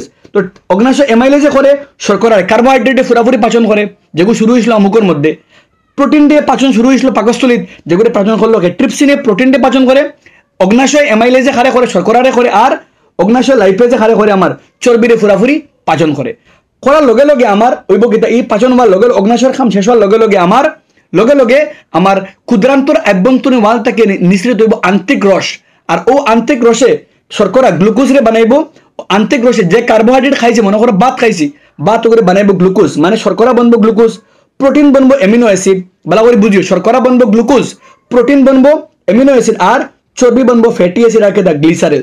চর্বি ভাঙ্গিয়া ফ্যাটি অ্যাসিড আর না গ্লিসারেল, প্রোটিন ভাঙ্গিয়ে এমিনো অ্যাসিড, আর গ্লুকোজ আমরা শর্করা ভাঙ্গিয়া বনবো গ্লুকোজ। ইম্পর্টেন্ট পয়েন্ট ইয়াদ রাখিও, এই সব খাম কোন জায়গায় হয়, এই খাম পুরাপুরি এই যে পুরাপুরি খাম আর একটা হয়েছে কোন জায়গা, ক্ষুদ্রান্তের মধ্যে ওর, আর ক্ষুদ্রান্তের মধ্যে শেষের লগে লগে আমার কেটা বলছি, আমি তোমাদের কইছি আমি শর্করা বনবো কেটা গ্লুকোজ, প্রোটিন বনবো এমিনো অ্যাসিড, আর চর্বি বনবো ফ্যাটি অ্যাসিড এবং গ্লিসারেল। ওয়ার লগে লগে আমরা তো পাচন হয়ে গেল আমার। এখন খাম কেটা, এখন ক্ষুদ্রান্তর ভিতরে কিন্তু আভ্যন্তরীণ ওয়ালের মধ্যে তাকে আঙ্গুলের লাগাম প্রবর্ধ আছে, যেগুলো ওখানে ভিলাই, আর ও ভিল্লাইতে কি দেব, ক্ষুদ্রান্তের ভিল্লি এই হজম কিতা করবো, ক্ষুদ্রান্তের মধ্যে ভিল্লি হজমকৃত খাদ্য শোষণ করে সব যে খানি মানে আমার বঞ্চে, এখন গ্লুকোজ বঞ্চে, এমিনো অ্যাসিড বঞ্চে, ফ্যাটি অ্যাসিড বঞ্চে, গ্লিসারেল বঞ্চে, সবরে শোষণ করবো, দিব হারে রক্তরে, কারণ বিলাই লগে রক্ত কৌশিকা লাগাইল থাকে। আর এবং ও অগুন্ত রক্ত কেটা করবো, অগুন্তরে বহন করি জায়গা থেকে আর জায়গা, যেগুলো আমরা পরিবহনের পার্ট, ঠিক আছে। এবং মনে রাখতে লাগবো আমার এই খাদ্য মানে পুরো প্রক্রিয়ার মধ্যে প্রোটিনের খাম আমরা কেটা করে, আমরা দেহ গঠনকারী খাম, শর্করায় আমরা শক্তি দেয়, গ্লুকোজ বঞ্চে এখন আমরা শোষণে গ্লুকোজকে ভাঙ্গিয়ে শক্তি করবো, যেগুলো পরে আমরা দিকার এখন। আর আমরা চর্বির খাম অন্য চর্বিটা গিয়া কিতা হবো, আমরা কিছু অংশ গিয়ে আমরা লিভারের মধ্যে গিয়ে স্টোর হইব এজ গ্লাইকোজেন, যেগুলো ব্যবহার করার নাই সবকে বনবো কিতা আমরা যে গ্লুকোজ আমার ব্যবহার করলাম, আর যেগুলো ব্যবহার করার নাই সব গিয়ে আমার যকৃতের মধ্যে, আমার লিভারের মধ্যে গিয়ে এজ এ গ্লাইকোজেন রূপে কিতা হইব, সঞ্চিত হইব। ইম্পর্টেন্ট পয়েন্ট ইয়াদ থাকা যায় না তোমার। আচ্ছা, এখন যেখানে পাচন হয়েছেন তার কিতা, যেখানে পাচন হয়েছে হে ক্ষুদ্রান্ত থেকে আইব বৃহদান্তত, বৃহদান্তত আওয়ার পরে শরীরের প্রয়োজনীয়তাকে আবার মানে যদি দরকার পড়ে শরীরের ব্যবহার করবো, না হলে ও খানি একটা এস আমার টয়লেট হয়ে বডি থেকে বারোয়া পায়ু দিয়া, টয়লেট হয়ে বডি থেকে বারোয়া যেব গিয়া অবশিষ্ট বর্জ্য মলদার দ্বারা শরীর থেকে বের হয়ে যায়, আর ও ওই লোকে ফুরাফুরি পাচন প্রক্রিয়া আমরা, ঠিক আছে। খুব ইম্পর্টেন্ট, বারবার বুঝিও, যদি অসুবিধা হয় ব্যাক করে 2-3 বার শুনিও, আই থিঙ্ক তোমাদের ক্লিয়ার হয়ে যাব। নেক্সট, এখন নেক্সট যে মধ্যে এখানে খেয়ে আমরা শ্বসন প্রক্রিয়া, খুবই গুরুত্বপূর্ণ টপিক। নেক্সট শ্বসন প্রক্রিয়া। আচ্ছা, তুমি জানাইও কমেন্ট সেকশনে বুঝা যার, আমি বুঝবো তোমাদের আমার লগে বুঝ ফারায়, ঠিক আছে। আচ্ছা, নেক্সট, যে আমরা প্রাণী তো সব সমান নাই, কেউ ঘাস খায়, কেউ মাংস খায়, তো মাত বেলা করে বুঝো যে তৃণভোজী প্রাণী, মানে যে ঘাস খাওয়া প্রাণীর মধ্যে বা ফ্যাট এটা বড় বড় থাকে, মনে করো গরু, মনে করো ছাগল থাকে, এই বড় বড় ফ্যাট থাকে, কারণ লোক তারার ঘাসের পাচন করতে গেলে সময় বেশি লাগে, কারণ ঘাসের মধ্যে সেলুলোজ থাকে, আর আমরা বডি মানে সেলুলোজ পাচন হয় না, ঠিক আছে, কমপ্লেক্স জটিল একটা। তৃণভোজী প্রাণী কিন্তু কিতা করতে পারে, জটিল তারা সেলুলোজ পাচন করতে পারে, ঠিক আছে। এখন ও যে তৃণভোজী প্রাণীর ক্ষুদ্রান্তে সেলুলোজ পাচন হওয়ার জন্য সেটা দৈর্ঘ্য মাংসাশী প্রাণীর ক্ষুদ্রান্তে থেকে দৈর্ঘ্য থেকে বেশি হয়, কারণ মাংস থেকে সেলুলোজ পাচন বেশি সময়। মাংসভোজী প্রাণীর মানে পাকন ক্ষুদ্রান্ত কে থাকে আমরা গেছে ছোটো থাকে, মানে মানে মানে পুরা খাদ্যনালী ছোটো থাকে, কারণ মাংস পাচন হওয়া সোজা, কিন্তু ঘাস পাচন হওয়া তৃণভোজী প্রাণীর পেট বড় বড়, ক্ষুদ্রান্ত বড় থাকে, কারণ তার পাচন প্রইতে গেলে ঘাসের মধ্যে খেয়ে থাকে সেলুলোজ থাকে, আর সেলুলোজ পাচন হতে গেলে সময় কিতা লাগে আমরা বেশ থাকে। ঠিক আছে, আচ্ছা এখন আই থিঙ্ক পুরাপুরি ক্লিয়ার হয়েছে আমরা। যাইমু আমরা এখন নেক্সট টপিক শ্বসন সম্বন্ধে আমরা খুব ভালো করে বুঝবো। আপ নেক্সট আমরা গেছে যে টপিক একটা হলো আমরা গেছে শ্বসন, খুবই গুরুত্বপূর্ণ টপিক। আমরা ডিসকাশন করছি অলরেডি যে আমরা গৃহীত খানি খাই, একটা বাঙ্গি শক্তি উৎপন্ন হয়, যারা কিতা করি আমরা শ্বসন। আপ শ্বসন সম্বন্ধে কিতা খুব ভালো করে ডিটেল যাইমু আমরা। শ্বাস প্রশ্বাসের সময় গৃহীত খাদ্য ব্যাঙ্গে শক্তি উৎপন্ন হয়, এই শক্তি এটিপি অনুরাকারে সঞ্চিত। আমরা যে গৃহীত খাদ্য হয় একটা বাঙ্গে শক্তি উৎপন্ন হওয়ার নাম শ্বসন, আর এই শক্তি একটা এটিপি রূপে আমরা সঞ্চিত, এবং আমরা যখন শক্তির ব্যবহার করি তখন আমরা এটিপির ব্যবহার করি এজ বিভিন্ন কার্যকলাপের জন্য। দুই ধরনের শ্বসন আছে আমরা, একটা অক্সিজেনের অনুপস্থিতি, একটা এক্সট্রা অক্সিজেনের অনুপস্থিতি বা অভাবে, আর একটা অক্সিজেনের উপস্থিতিতে ঘটে। তো খুব ভালো করে বুঝবো আমরা। প্রথমে যে শ্বসন অক্সিজেনের উপস্থিতি করে তারা কই আমরা সবাত শ্বসন, অক্সিজেনের উপস্থিতি থাকলে ঘটে। আর এই শ্বসন কোথায় গঠিত হয়? মাইটোকন্ড্রিয়াতে পাইরুভেট অক্সিজেনের সাহায্যে ব্যাঙ্গে প্রচুর পরিমাণে শক্তি উৎপন্ন। আমরা যে গৃহীত খাদ্য হয় একটা ভাঙ্গে গ্লুকোজ বনে, আমরা দেখছি পুষ্টির মধ্যে, আর গ্লুকোজ ডাইরেক্টলি ভাঙ্গে শক্তি বনে না, গ্লুকোজ একটা প্রথমে ভাঙ্গে পাইরুভেট বনে, আফরে পাইরুভেট ভাঙ্গে মাইটোকন্ড্রিয়ার মধ্যে কিতা বনে আমরা অক্সিজেনের সাহায্যে পাইরুভেট ভাঙ্গে আমরা এটিপি বনে। ওটার লাগে পদ্ধতির নাম হলো গিয়া অক্সিজেনের সাহায্যে, ওর তার নাম সবাত শ্বসন, আর গঠিত কোন জায়গায় মাইটোকন্ড্রিয়ায়, আর ওটার লাগে বেশি পরিমাণে এটিপি বনে, কারণ পুরাপুরি গ্লুকোজ অণু জানো না যে পুরাপুরি গ্লুকোজ অণু ভাঙ্গে যায়। আইলাম আমরা নেক্সট অবাত শ্বসন। অবাত শ্বসন অক্সিজেনের অনুপস্থিতিতে ঘটে, আর এতে পাইরুভেট সেম জেলা পাইরুভেট ভাঙ্গে আমরা সবাত শ্বসনও অবাত খেয়ে ভাঙ্গে পাইরুভেট ভাঙ্গে, কিন্তু পাইরুভেট ভাঙ্গে খেয়ে বনে ইথানল বনে, কার্বন ডাইঅক্সাইড উৎপন্ন হয়। উদাহরণস্বরূপ হার ইস্টর ক্ষেত্রে যে প্রক্রিয়া ইস্টর কিম্বন প্রক্রিয়া একটা এক ধরনের অবাত শ্বসন প্রক্রিয়া, যখন অক্সিজেন অনুপস্থিতি দিয়ে পাইরুভেট ভাঙ্গে কিতা বনে আমরা শক্তি বনে। এখন যে টপিক যেমন নেক্সট খুবই গুরুত্বপূর্ণ টপিক, 3 মার্কিং কোয়েশ্চেন বলে, এগুলো খুব ভালো করে তুমি বোঝার চেষ্টা করিও। টপিক হলো গিয়া গ্লুকোজ ভাঙ্গার ধাপ, মানে গ্লুকোজ কোন কোন পদ্ধতি ভাঙ্গে। জীবর ক্ষেত্রে গ্লুকোজ 3টা পদ্ধতি ভাঙ্গে। ফার্স্ট স্টেপও আমরা শ্বসনের ফার্স্ট ধাপ, প্রথম স্টেপ হইল গিয়া গ্লুকোজ যে আছে গ্লুকোজ একটা ভাঙ্গে খেয়ে বনে পাইরুভেট বনে। আমরা জানি গ্লুকোজের ক্ষেত্রে কার্বনের সংখ্যা কয়টা? 6টা। তো ফার্স্ট স্টেপও 6টা কার্বনালা গ্লুকোজ ভাঙ্গিয়া 3টা কার্বনালা পাইরুভেট বনবো। ফার্স্ট স্টেপও শ্বসনের ফার্স্ট স্টেপও যেখানে 6টা কার্বন বিশিষ্ট পাইরুভেট ভাঙ্গিয়া 3টা কার্বন বিশিষ্ট খেয়ে বনে, 6টা কার্বন বিশিষ্ট গ্লুকোজ ভাঙ্গিয়া 3টা কার্বন বিশিষ্ট পাইরুভেট বনে। এই ফার্স্ট স্টেপের নাম হলো গ্লাইকোলাইসিস, যেখানে কোষের সাইটোপ্লাজমের মধ্যে গিয়া গ্লুকোজ একটা ভাঙ্গিয়া চায় অবাতক চায় সবাতক। ফার্স্ট স্টেপ হইল গিয়া গ্লুকোজ ভাঙ্গিয়া খেয়ে বনবো পাইরুভেট বনবো সাইটোপ্লাজম কোষ প্ররসের মধ্যে। নেক্সট যে পদ্ধতি খুব ভালো করে বুঝিও। নেক্সট স্টেপও হয় কিতা, নেক্সট আমি যদি ইস্টোর কোষ কিতা হয়, ইস্টোর কোষের মধ্যে ওই যে পাইরুভেট বনছে, পাইরুভেট ভাঙ্গে কিতা বনে ইথানল বনে, CO2 বনে, শক্তি বনে। শক্তিটা এজ এটিপি রূপে কিতা হইব গিয়ে আমরা সঞ্চিত বা কোষে বিভিন্ন কাজে ব্যবহার করবো গিয়ে আমরা। নেক্সট হইল গিয়ে আমরা যখন অত্যাধিক কার্যকলাপ করি, যখন আমরা বেশি কাম করি, আমরা কিছু মনে করো বেশি মানে আমি খুব স্পিডে দৌড়াই, আর আমি খুব পরিশ্রম কিছু কাজ করি, আর তখন আমার তো শক্তির প্রয়োজন, কিন্তু আমার তো শ্বাস প্রশ্বাস আচ্ছা করি আর না, দ্যাট মিনস আমার উতনা অক্সিজেন আমি লইতে পারি আর না। দ্যাট মিনস হইল কি আমার উতনা অক্সিজেন বডির মধ্যে যান না, দ্যাট মিনস আমার খেয়ে গ্লুকোজ ভাঙ্গে পাইরুভেট ভাঙ্গে শক্তি বনতে পারতো না।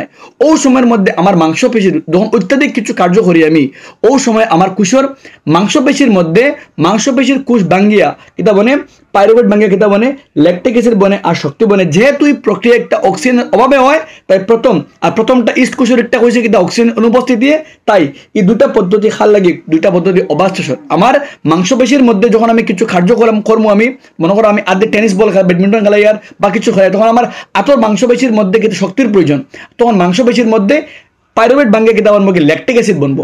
আর যদি বেশি পরিমাণে ল্যাকটিক অ্যাসিড বনি যায়, আমি দৌড়াই আর মনে করো, তো ফাওয়ার মাংসপেশির মধ্যে বেশি পরিমাণে ল্যাকটিক অ্যাসিড বনবো, আর ওই ল্যাকটিক অ্যাসিড বেশি বনলে আমার মাংসপেশির মধ্যে ক্র্যাম্প পাইব বা খিল ধরবো, কার লাগিয়া অত্যাধিক পরিমাণে ল্যাকটিক অ্যাসিড উৎপন্ন হওয়ার লাগে। ঠিক আছে, আচ্ছা এখন বুঝলাম দুইটা। নেক্সট একটা হইল কি আমরার কোষের মধ্যে মাইটোকন্ড্রিয়ার মধ্যে খেয়ে যায় পাইরুভেট যায়, আর ও মানে মাইটোকন্ড্রিয়ার মধ্যে গিয়ে ভাঙ্গে পাইরুভেট ভাঙ্গে খেয়ে বনে কার্বন ডাইঅক্সাইড বনে আর শক্তি বনে, যেগুলো অলরেডি আমরা কইছি কোন জায়গা, ওই জায়গার মধ্যে কইছি আমরা কোষের পাইরুভেট মানে পাইরুভেট অক্সিজেন ভাঙ্গিয়া কিতা বনে অক্সিজেনের সাহায্যে পাইরুভেট ভাঙ্গিয়া প্রচুর পরিমাণে কিতা মানে শক্তি উৎপন্ন হয়। যেমন মাছ ভালো করে বুঝো, প্রথম যে দুইটা পদ্ধতির মধ্যে যে শক্তি বনছে এতে শক্তির পরিমাণ খুবই কম, কিন্তু থার্ড স্টেজও যে শক্তি বনছে এতে প্রচুর পরিমাণে শক্তি উৎপন্ন এখানে। কারণ ভালো করে বুঝো, কারণ হইল গিয়া ফার্স্ট স্টেপ প্রথম দুইটা স্টেপ পাইরুভেট ভাঙ্গে ইথানল বনছে আর খেয়ে বনছে ল্যাকটিক অ্যাসিড। এই দুইটা কেসও পাইরুভেট পুরাপুরি ভাঙ্গিতে পারছে না, কিন্তু থার্ড স্টেজও যেখানে পাইরুভেট ভাঙ্গে পুরাপুরি খেয়ে বনছে, কার্বন ডাইঅক্সাইড বনছে আর জল বনছে, ফোনে পাইরুভেট পুরাপুরি ভাঙছে।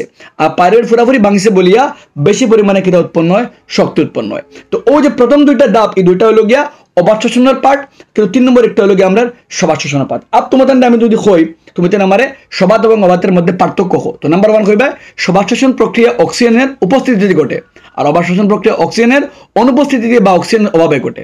2 নম্বর সবাদ শোষণ প্রক্রিয়া কিতার কোষের মাইটোকন্ড্রিয়াতে গঠিত হয়, অবাধ শোষণ প্রক্রিয়া কোষের মাংসপেশিতে বা ইস্ট কোষে গঠিত হয়। 3 নম্বর হইতে পারবে সবাদ শোষণে উৎপন্ন শক্তির পরিমাণ খুবই বেশি, কিন্তু অবাধ শোষণে উৎপন্ন শক্তির পরিমাণ কিন্তু আমার কম। সবাদ শোষণে উৎপন্ন হয় কার্বন ডাইঅক্সাইড, কিতা উৎপন্ন হয় কার্বন ডাইঅক্সাইড, জল এবং শক্তি, কিন্তু অবাধে উৎপন্ন হয় ইথানল বা কিতা ল্যাকটিক অ্যাসিড, বা আমরা কিতা আমরা ইথানল ল্যাকটিক অ্যাসিড, ইথানল বা ল্যাকটিক অ্যাসিড কমা দিয়া শক্তি আর কিতা কার্বন ডাই অক্সাইড উৎপন্ন হয়। ওই লোকে 60টা পয়েন্ট 2 মার্ক থেকে বেশি আয় না, তোমার খুব ভালো করে মনে রাখতে পারবে তুমি খার মধ্যে সবাত অবাধের মধ্যে পার্থক্য। আইলাম নেক্সট, তোমাদের অলরেডি মাতি লাইছি পয়েন্ট দেখুন। ফার্স্ট অফ কিতা হয় প্রথমে 6 কার্বন বিশিষ্ট গ্লুকোজ ভেঙে 3 কার্বন বিশিষ্ট পাইরুভেট রূপান্তর, যার নাম কিতা কই আমরা গ্লাইকোলাইসিস। যে পদ্ধতিতে 6টা কার্বন আলা গ্লুকোজ ভাঙ্গিয়া 3টা কার্বন আলা পাইরুভেট বনে তার নাম হইল গিয়ে আমরা কিতা গ্লাইকোলাইসিস। আর এই পদ্ধতি শোষণের ফার্স্ট স্টেপ, প্রথম শোষণের ফার্স্ট স্টেপ হইল গিয়া 6 কার্বন আলা গ্লুকোজ ভাঙ্গিয়া 3 কার্বন আলা পাইরুভেট বনবো। আর এই ধাপটি কোথায় গঠিত হয়? সাইটোপ্লাজমে গঠিত হয়। পরবর্তীতে খেয়ে ভাঙ্গে পাইরুভেটকে ভিন্ন ভিন্ন পরিবেশে ভিন্ন ভিন্ন পদার্থে ভাঙ্গে, আর ভিন্ন ভিন্ন পদার্থে ভাঙতে গেলে অক্সিজেনের অভাবে হইতে পারে, অক্সিজেনের অনুপস্থিতি হইতে পারে, অক্সিজেনের উপস্থিতিতে ঘটতেও পারে। যেখানে অক্সিজেনের অভাবে অনুপস্থিতি ঘটলে আমরা কই অবাধ শোষণ, আর যদি অক্সিজেনের সাহায্যে ঘটে তখন তারা কেটা কই আমরা সবাদ শোষণ। আমি তোরা স্পিডে যাই, কারণ এর লগে অলরেডি আমরা রিভিশন করি যাতে আমরা বেশি লম্বা টাইম মনে রাখতে পারি আমরা। আচ্ছা, তোমাদের যারা যারা ভালো লাগে জানিও কমেন্ট সেকশনে, বুঝা গেছে বাস খালি লেখি বুঝা যার তো বুঝবো তুমি আমার লগে কন্টিনিউ বুঝবে।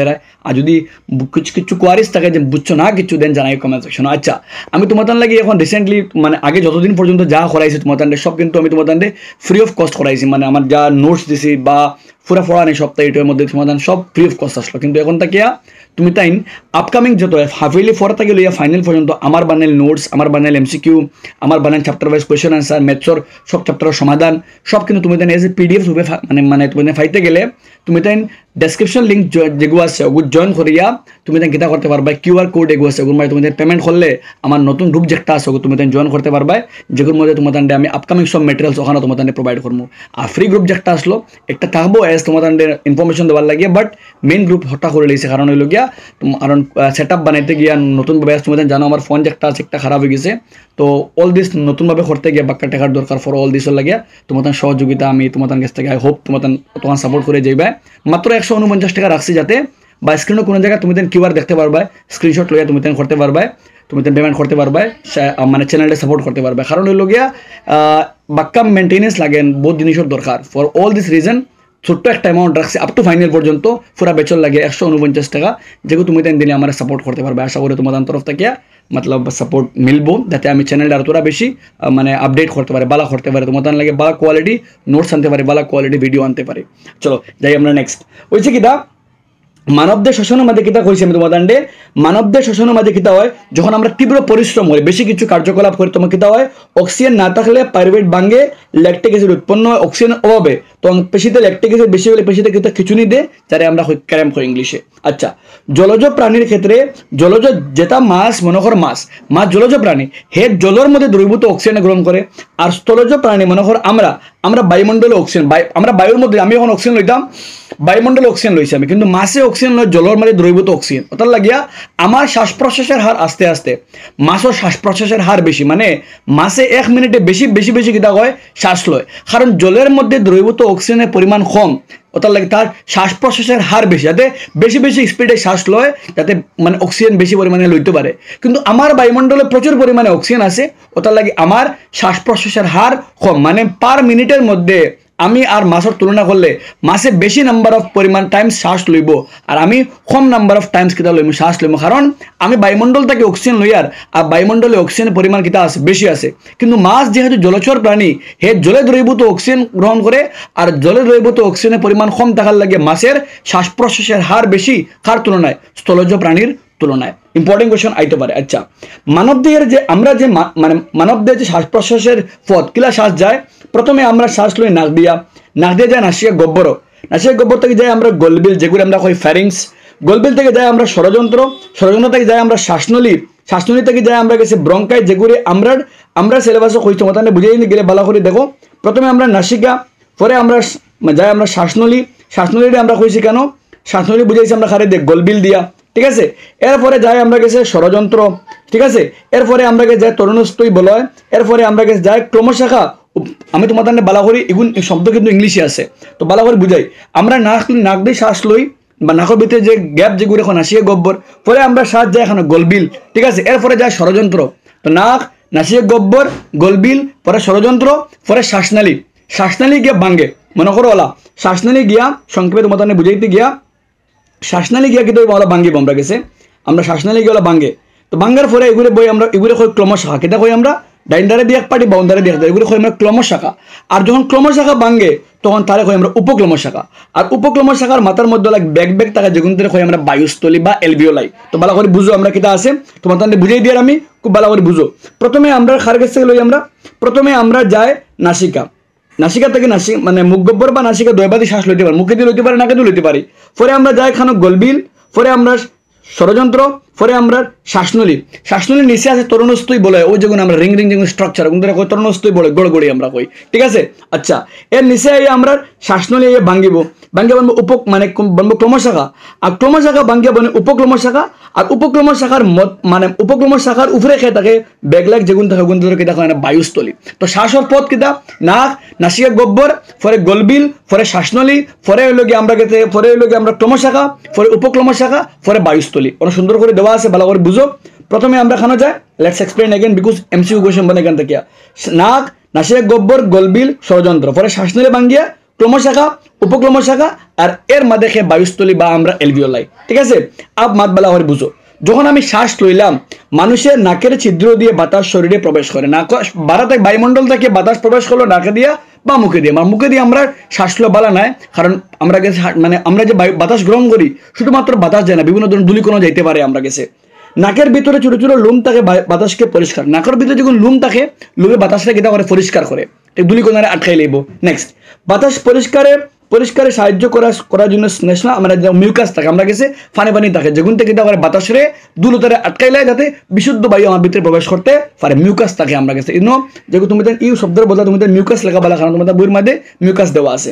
এরপর বাতাস গলা দিয়ে ফুসফুসে প্রবেশ করে, গলা বাই গিয়ে আমরা নাকেদি গেল গিয়া গলবি লইয়া আমার শ্বাসনলী বা গিয়া আমার ষড়যন্ত্র বলতে যেগুলি আমার মাত আমার শব্দ উৎপন্ন করে এখন, আর ওগুর পিছিয়ে আমার শ্বাসনলী আছে, শ্বাসনলী বা গিয়া খানো গেল ফুসফুসে গেল। দেওয়ার সময় ফুসফুসের পদে তরুণস্থই রিংটাকে যা শ্বাসনলীকে ব্যঙ্গে পড়াতে রক্ষা করে। যদি আমার অন্য প্রেস পড়ে খেও তো আমার শ্বাসনলী কিতা হইতো না, শ্বাসনলীর মধ্যে রিং থাকার লাগে রিঙ্গে কিতা করবো আমার পুরা শ্বাসনলী পত্রে বন্ধ দিত না, যাতে আমার শ্বাস চলাচল করতে পারে। ফুসফুসের ভিতরে টিউব ধীরে ধীরে ছোট ছোট টিউবে বিভক্ত হয়ে এলভিওলাই নামক বেলুনের মতো গঠন শেষ হয়। এলভিওলাই রক্তনালীতে ভরা থাকে, এখানে অক্সিজেন এবং গ্যাসের বিনিময়। Very very important point. আমরা শ্বাসনলীর কোন জায়গার মধ্যে শ্বসনের কোন জায়গার মধ্যে গ্যাসের বিনিময় হয়? বায়ুস্থলী বা এলভিওলাই। বায়ুস্থলী বা এলভিওলাই ও জায়গা ও যেমন ব্যাগলাগ দেখায় ও কিন্তু মধ্যে গ্যাসের বিনিময়, মানে বাড়া থেকে অক্সিজেন ভিতরে যায় আর ভিতরে থেকে মানে বাড়া থেকে অক্সিজেন ভিতরে যায় আর ভিতরে থেকে কার্বন ডাইঅক্সাইড বাড়ানো শুরু হয়। ওই জায়গার মধ্যে আমার শরীরে কার্বন ডাইঅক্সাইড রিটার্ন করে আর লয় খারে অক্সিজেন। ও রিটার্ন বিনিময় হয় কোন জায়গায়? এলভিওলাই বা বায়ুস্থলীর মধ্যে। Very very important point MCQ লাগিয়া। রক্তের মাধ্যমে কার্বন ডাই অক্সাইড এলভিওলাইতে যায় এবং এলভিওলাই বায়ু থেকে অক্সিজেন রক্তে প্রবেশ করে। রক্তের মাধ্যমে গিয়া কিটা হইলো রক্ত কার্বন ডাই অক্সাইড লইয়া আইলো, আইয়া আমার এলভিওলাইতে কার্বন ডাই অক্সাইড দিল আর মানে এলভিওলাইতে কার্বন ডাই অক্সাইড দিল আর লইলো অক্সিজেন লইয়া তো রক্তের ভিতরে আই গেল, আবার আর কার্বন ডাই অক্সাইড উল্টা পথে আইয়া বাড়িয়ে গেল। মনে করো আমি শ্বাস লইলাম, অক্সিজেন আমার নাকে ঢুকলো, নাক থেকে নাসিক গহ্বর, পরে আমার গলবিল, পরে আমার শ্বাসনলী, ষড়যন্ত্র, পরে শ্বাসনলী, ক্রমশাখা, উপক্রমশাখা, বায়ুস্থলীত গেল অক্সিজেন। বায়ুস্থলীত যাওয়ার যোগে রক্ত কার্বন ডাইঅক্সাইড লইয়া আইলো আইয়া ইনটা গিয়া রক্তয়ে কার্বন ডাইঅক্সাইড খারে দিল, বায়ুস্থলীতে কার্বন ডাইঅক্সাইড দিল, আর ইন রিটার্ন রক্তয়ে খার অক্সিজেনটা লইয়া অক্সিজেন তো গেলগে ভিতরে শরীরে গেলগে, কিন্তু উল্টা পথে কার্বন ডাইঅক্সাইড বায়ুস্থলী থেকে উপক্রম শাখা থেকে ক্লমশ শাখা থেকে আমার খানো আইলো শ্বাসনলী থেকে আমার গলবিল থেকে আমার নাকে দিকে হলে শরীর থেকে বারো গিয়া কার্বন ডাইঅক্সাইড গেল গিয়া আর অক্সিজেন ভিতরে গেল গিয়া। তো বিনিময় হয়েছে কোন জায়গা? এলভিওলাইয়ের মধ্যে, ঠিক আছে। রক্তনালী অক্সিজেনকে শরীরে সকল কোষে নিয়ে পৌঁছায়, রক্ত কিতা করলো, রক্তনালিকা গিয়া মানে অক্সিজেনটা লইয়া শরীরের সমস্ত কোষে লইয়া গেল, এবং শ্বাস নেওয়া ও ছাড়ার সময় ফুসফুসে সবসময় কিছু বাতাস জমা থাকে যাতে গ্যাস বিনিময়ে পর্যাপ্ত সময়। শ্বাস নেওয়া আর ছাড়ার সময় আমার যে লাংস ফুসফুসের মধ্যে কিছু পরিমাণে বায়ু সঞ্চিত থাকে, যেগুলো হয় আমরা রেসিডুয়াল অক্সিজেন, কিছু পরিমাণ বাতাস থাকেও না, যাতে আমার মনে করো আমি শ্বাস লইয়া পরের মুহূর্তে শ্বাস লইলাম না আমি, নেক্সট ও কিছু সময় আমার যাতে অক্সিজেন চলাফেরা করার লাগে আমার কিছু পরিমাণ অক্সিজেন জমা থাকে। মানুষের রক্তে থাকা হিমোগ্লোবিন লোহিত কণিকে পাওয়া যায় ফুসফুস থেকে শরীরে বিভিন্ন অংশে অক্সিজেনকে বহন করে। মানুষদের রক্তের কোন কণিকে অক্সিজেন বহন করে? হিমোগ্লোবিন থাকার লাগে রক্ত কিটা হইতে পারে, সহজে চলাচল করতে পারে।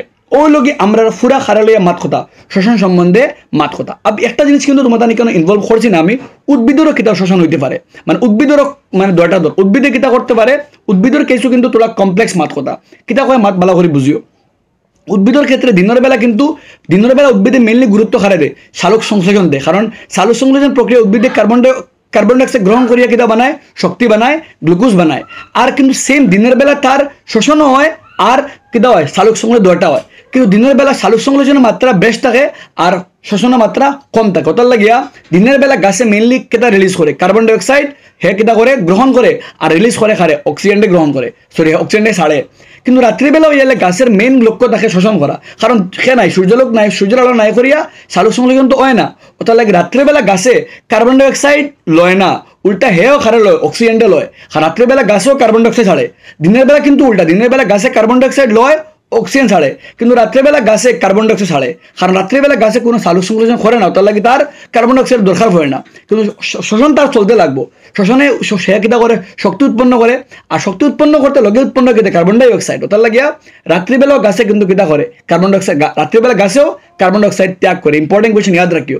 এখানে আইতে পারে মাতৃ বেলা করি আমি দিনের বেলা গাছের ক্ষেত্রে উদ্ভিদের ক্ষেত্রে সালোক সংশ্লেষণ এবং শোষণ উভয় প্রক্রিয়া চলে। আমি শোষণ হইতে গেলে অক্সিজেন লাগে, তো যে অক্সিজেন গাছে সালোক সংশ্লেষণ প্রক্রিয়া বানার এর কিছু অক্সিজেন হে ব্যবহার করে, বাদ বাকি অক্সিজেন গাছে বায়ুমণ্ডল কেটা করে ত্যাগ করে দিয়ে। অক্সিজেন কার্বন ডাইঅক্সাইড লয়, অক্সিজেন ত্যাগ করে, কিছু অক্সিজেন ত্যাগ করে আর কিছু অক্সিজেন হে তার খার লাগে শোষণের লাগে ব্যবহার করে। কিন্তু রাত্রিবেলা ওই এলে গাছের তো সালোক সংশ্লেষণ নাই, মানে তার কার্বন ডাইঅক্সাইডের প্রয়োজন নাই, তো রাত্রিবেলা গাছেও গীতা করে তার অক্সিজেন লাগে, কারণ মানে দিনের বেলা হে তার শোষণের লাগে অক্সিজেন খান থেকে পাইলিছে, তার সালোক সংশ্লেষণ প্রক্রিয়া যে অক্সিজেন বানাইছে এর কিছু অংশ হে কিতা করে লাইছে, অনব্যবহার করে লাইছে। কিন্তু রাত্রিবেলা তো গাছে কিতা পান না, কনফিউজিং লাগতে পারে।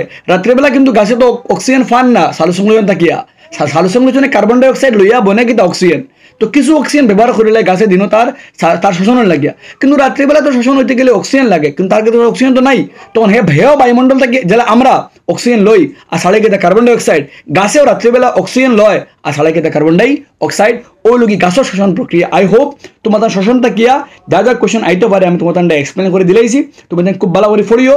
আর এই টপিক থেকে কিতা কোয়েশ্চেন আইতে পারে, মেইন গ্লুকোজ কিলা বিজারণ হয়, আমরা শোষণ কিলা হয়, কোন জায়গার মধ্যে গ্যাসের বিনিময় হয়, খুব ভালো করে পড়িও।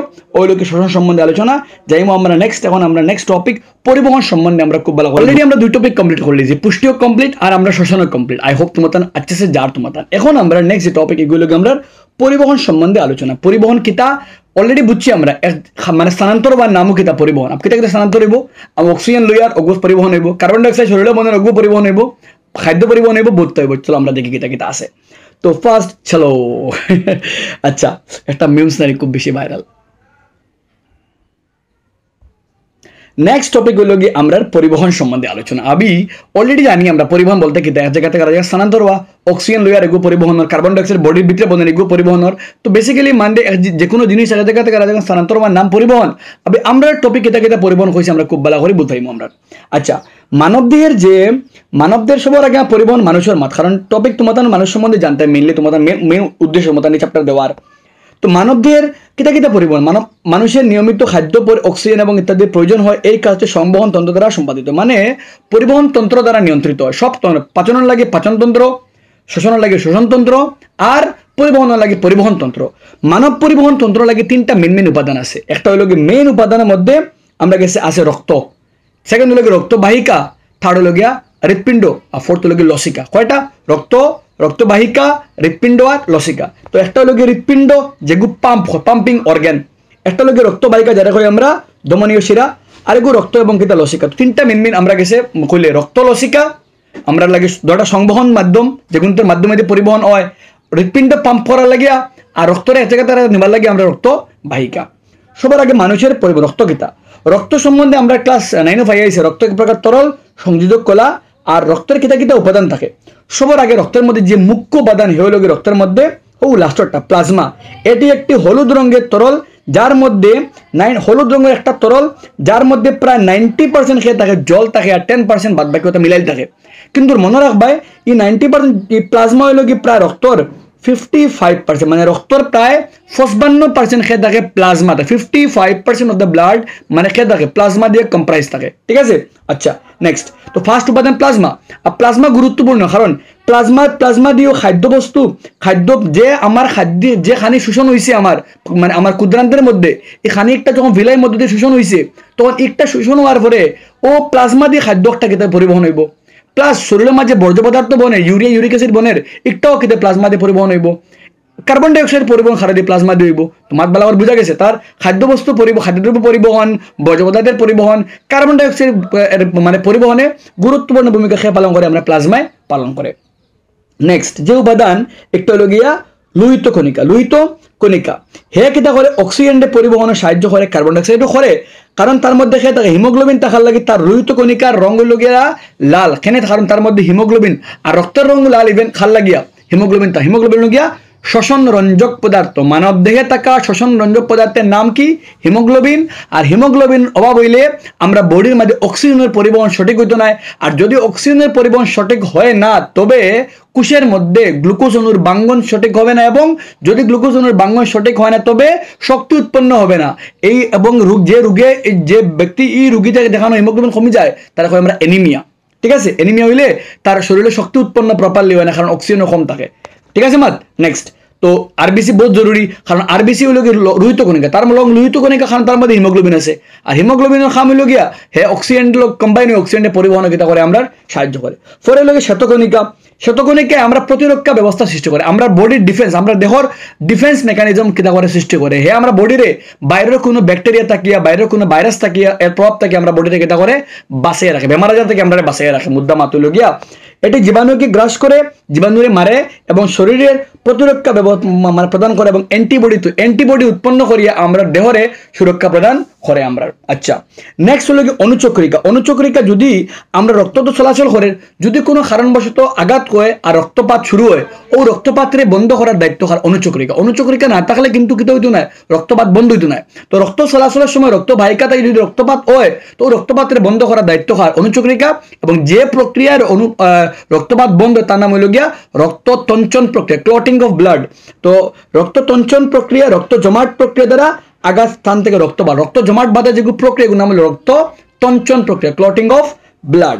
আই হোপ তোমার মাত ক্লিয়ার হয়েছে। এখন রক্তের উপাদান বুঝলাম কে থাকে, রক্তের মধ্যে কে থাকে, রক্তের মধ্যে প্লাজমা থাকে, লোহিত কণিকা থাকে, শ্বেতকণিকা থাকে, আর কে থাকে আমরা গেছে অনুচক্রিকা। সবার খাম আলাদা আলাদা। প্লাজমার খাম তো বাক্যা কয়টা হইলাম। লোহিত কণিকা কিতা করে? বর্জ্য পদার্থের পরিবহন, খাদ্যদ্রব্যের পরিবহন, শোষিত খাদ্যের পরিবহন, বর্জ্য পদার্থের পরিবহন, কার্বন ডাইঅক্সাইডের পরিবহনে গুরুত্বপূর্ণ ভূমিকা খেয়ে পালন করে প্লাজমা তার লাগিয়া, যেহেতু তার খাম বেশি তার লাগে পার্সেন্টেজও বেশি। ঠিক আছে, নেক্সট লোহিত কণিকার মধ্যে হিমোগ্লোবিন থাকার লাগে হে অক্সিজেন পরিবহন করে, যেটা আমরা শরীরের বিভিন্ন কোষের মধ্যে অক্সিজেন নিয়ে সাপ্লাই দেয়। লোহিত কণিকা খাম বুঝলাম। লোহিত কণিকা কিন্তু ব্লাড রক্তর 2 নম্বর সব থেকে বড় অংশ। ঠিক আছে, 44% প্রায়। তারা দুইটা মিলে প্রায় 99% থাকে। আর নেক্সট হলো কি আমরা শ্বেতকণিকা বডিতে সুরক্ষা প্রদান করে। আর লাস্ট অনুচক্রিকা আমরা রক্ততঞ্চন প্রক্রিয়া, রক্তপাতরে কিতা করে বন্ধ করে। তো গেলাম আমরা এগুন্তর খাম, রক্তরে বুঝলাম। আবার সেকেন্ড অঙ্গ কিতা? মানবদের পরিবহন কয়টা অঙ্গ? রক্তর খাম বুঝলাম। পরে রক্তবাহিকা বলতে রক্তনালিকা। তো আমরা কিছু 2 প্রকার রক্তনালিকার মাত করা আছে, রক্তনালিকার প্রকারভেদ। ফলে একটা ধমনী, শিরা আর রক্তকৈশিকা বা কৈশজালিকা, 3 প্রকার রক্তবাহিকা আছে। একটা হলো গিয়ে ধমনী, এগু শিরা, এগু কৈশজালিকা। अब इधर कॉन्सेप्ट तो सिंपल क्लास 7 तक शुरू है, फिर भी देखिए এটা কি একবার শর্টকাট কনসেপ্ট। আমরা দমনের খাম হইল গিয়া, अब দমনের মধ্যে সাধারণত খাম হইল গিয়া ইহা ফুসফুস থেকে ইহা হৃৎপিণ্ড থেকে রক্তকে সমস্ত শরীরে বহন করে। আমরা হার্ট থেকে হার্টে যেবেলা পাম্প করার লগে লগে অক্সিজেনটে অন্তাকে লইয়া শরীরের বিভিন্ন অংশের মধ্যে যাওয়ার নাম খাম যে রক্তবাহিকা লইয়া যায় তারা কই আমরা ধমনী। কিন্তু এর মধ্যে একটা আছে ফুসফুসীয় ধমনী, একমাত্র ধমনী যে কার্বন ডাই অক্সাইড বহন করে। যেহেতু ইহার নামের সঙ্গে ফুসফুসীয় ধমনী, ইহার কাজ হলো ইহা ফুসফুস থেকে হৃৎপিণ্ডের মধ্যে কার্বন ডাই অক্সাইড যুক্ত বহন করে। ইম্পর্টেন্ট পয়েন্ট এমসিকিউ লাগিয়া ও রক্তবাহিকার নাম হো যে ও ধমনীর নাম হো যেটা কার্বন ডাই অক্সাইড বহন করে। তোমার তো মনে প্রশ্ন হইতে পারে ধমনীও তো কার্বন ডাই অক্সাইড বহন করে না, কিন্তু একমাত্র ধমনী যে কার্বন ডাই অক্সাইড বহন করে তার নাম হইল গিয়া ফুসফুসীয় ধমনী, পালমোনারি আর্টারি। তার খাম হইল গিয়ে হে কিতা করে ফুসফুস থাকিয়া কার্বন ডাই অক্সাইড রে বহন করিয়া খানো আনে। ফুসফুস থাকিয়া হৃৎপিণ্ড থেকে ফুসফুস খানো লইয়া যায়, হৃৎপিণ্ড থেকে কার্বন ডাই অক্সাইড লইয়া ফুসফুসও যায় আমরা গেছে, মনে রাখবা, ভেরি ভেরি ইম্পর্টেন্ট। আর শিরার যে টপিক মাতিলাম, শিরার খাম হইল গিয়া ইহা শরীরের বিভিন্ন অংশ থেকে কার্বন ডাই অক্সাইড অর্থাৎ দূষিত রক্ত, বিশুদ্ধ রক্ত অক্সিজেন যুক্ত রক্তকে বলা হয়, আর দূষিত রক্ত কার্বন ডাই অক্সাইড যুক্ত রক্তকে বলা হয়। শিরা শরীরের বিভিন্ন অঙ্গ থেকে দূষিত রক্ত অর্থাৎ কার্বন ডাই অক্সাইড যুক্ত রক্তকে হৃৎপিণ্ডে বহন করে নিয়ে আসে। কিন্তু এর মধ্যে শিরার মধ্যে একটি শিরা আছে যেগুলোর নাম হইল গিয়া ফুসফুসীয় শিরা। এই শিরাটি ফুসফুস থেকে অক্সিজেনকে বহন করে হৃৎপিণ্ডে নিয়ে আসে। Very very important point. ফুসফুসীয় ধমনীর খাম হইল গিয়া ইহা হৃৎপিণ্ড থেকে কার্বন ডাই অক্সাইড বহন করে হৃৎপিণ্ড থেকে ফুসফুসে লইয়া যায়। আর ফুসফুসীয় শিরার কাজ হলো ইহা ফুসফুস থেকে অক্সিজেনকে বহন করে হৃৎপিণ্ডে নিয়ে আসে। ভেরি ভেরি ইম্পর্টেন্ট, ইয়াদ রাখে, দুটোটা কিন্তু বহুত দরকারি। সাধারণত শিরার খাম কার্বন ডাই অক্সাইড, শরীরের বিভিন্ন অঙ্গ থাকিয়া কার্বন ডাই অক্সাইড লইয়া হে খানো আইলো হৃৎপিণ্ড তাইলো অন্তাকে আবার ফুসফুস অন্য মাত। কিন্তু ফুসফুসীয় শিরায় অক্সিজেন ডে বহন করে ফুসফুস থেকে খানো আনে হৃৎপিণ্ড টানে। সব ধমনীয়ে অক্সিজেন ডে আমরা হার্ট থেকে হৃৎপিণ্ড থাকিয়া শরীরের বিভিন্ন অংশের মধ্যে অক্সিজেন বহন করে, কিন্তু ফুসফুসীয় ধমনী একমাত্র ধমনী যে মানে কার্বন ডাই অক্সাইড বহন করে হৃৎপিণ্ড থেকে খানো যায় ফুসফুসও যায়, ইয়াদ রাখে জানে তোমার। তো হয়েছে কিনা দেখিলে আমরা এইগুলি হৃৎপিণ্ড ধমনী বলতে এইগুলি হৃৎপিণ্ড থেকে অক্সিজেন যুক্ত রক্ত বিভিন্ন অংশে পৌঁছায়। শিরা এইগুলি দেহে বিভিন্ন অঙ্গ থেকে কার্বন ডাই অক্সাইড যুক্ত রক্ত হৃৎপিণ্ডে নিয়ে আসে। যখন ধমনী এবং শিরা ছোট ছোট শাখায় বিভক্ত হয় তখন তারা বলে কৈশজালিকা। ধমনীগুলি ছোট ছোট শাখা বিভক্ত হয়ে কৈশজালিকা সৃষ্টি করে, যেগুলি প্রতিটি কোষে সরবরাহ করে। আবার ওই রক্ত কোষিকাগুলি ভিন্ন কোষে কার্বন ডাই অক্সাইড যুক্ত রক্ত সংগ্রহ করে একত্রে মিলিত শিরার সৃষ্টি করে। রক্ত কোষজালিকার ওই জালকে বলা হয় কৈশ। রক্ত আর মানে ধমনী আর শিরার যে জাল সৃষ্টি হয়, যে একে অক্সিজেন লইয়া যায়, কার্বন ডাই অক্সাইড লইয়া, আর ওই জাল ওগুলোর নাম কৈশজালিকা। যখন ধমনী শিরা ছোট ছোট শাখা, মনে করো আমার আঙ্গুলের মধ্যে ধমনী শিরা আইতো, তখন কিন্তু তারা ছোট ছোট শাখা বিভক্ত হইব, ওখান থেকে আমরা কৈশজালিকা। ঠিক আছে, নেক্সট যে কোয়েশ্চন পরীক্ষা দেয় ধমনী আর শিরার মধ্যে পার্থক্য। তো ভেরি সিম্পল, ধমনী হৃৎপিণ্ড থেকে ফুসফুসীয় ধমনী ব্যতীত সকল কিতা করে শরীরের বিভিন্ন অংশে অক্সিজেন বহন করে। আর যেহেতু ধমনী কিতা করে অক্সিজেন লইয়া বিভিন্ন অংশের মধ্যে যায়, ওটার লাগে তার ওয়াল, ধমনীর ওয়াল, আর্টারির ওয়াল মোটা থাকে। আমরা রক্তবাহিকার মধ্যে ধমনী তার রক্ত মানে ধমনী যে পাইপ, এই ধমনীর পাইপ একটার আবরণ একটা মোটা, যাতে কারণ রক্ত বেশি প্রেসারে যায়, ওটার লাগে ধমনীর ওয়াল মোটা থাকে আর ইলাস্টিক থাকে, মানে ফ্লেক্সিবল থাকে একটা। ওটার লাগে যদি কোনো মানুষের স্ট্রোক হয়, হার্ট অ্যাটাক হলে কিতা হয়, তার ধমনী ফাটি যায়, তার ধমনী একটার মধ্যে কিতা হয় যে একটা বেশি প্রেসার থাকার লাগিয়া, আর ব্লাড প্রেসার যখন হাই হয়ে যায় তখন কিতা হয় গিয়ে কোনো সময় ধমনীটা ফাটি যায়, ওগুলো কই আমরা স্ট্রোক কই আমরা ইন জেনারেল। আচ্ছা, আর এগুলোর মধ্যে ধমনীতে কিন্তু রক্ত প্রবাহ কিন্তু আস্তে আস্তে, ধমনীর মধ্যে রক্ত প্রবাহ যেহেতু পাম্প হয়ে যায় ওটার লাগে রক্ত প্রবাহ একটা আস্তে আস্তে হয়। ঠিক আছে, আচ্ছা, আর একটার গভীরভাবে ত্বক থেকে আমরা ধমনী সাধারণত আমরা চামড়া থেকে বোধ তলে থাকে, চামড়ার উপরে যখন দেখি আমরা এগুলো লাগে আমরা শিরা, আর ধমনী বোধ ভিতরে থাকে, আমরা চামড়া থেকে বোধ নিচে থাকে আমরা। ঠিক আছে, আচ্ছা, শিরা কিতা করে শরীরের বিভিন্ন অংশ থেকে হৃৎপিণ্ডে অক্সিজেন মুক্ত বহন করে, মানে অক্সিজেন ছাড়া রক্ত বহন করে, মানে কার্বন ডাই অক্সাইড রক্ত বহন করে আনে। শিরার ওয়াল একটা পাতলা থাকে আর ইলাস্টিক কম থাকে। ঠিক আছে, ধমনীর তুলনায় উপরে ভাগে ধমনী নিচে থাকে, কিন্তু শিরাখানো থাকে উপরে থাকে, মানে চামড়ার এখন লগে থাকে আমরা শিরা একটা ভেইনস কই আমরা।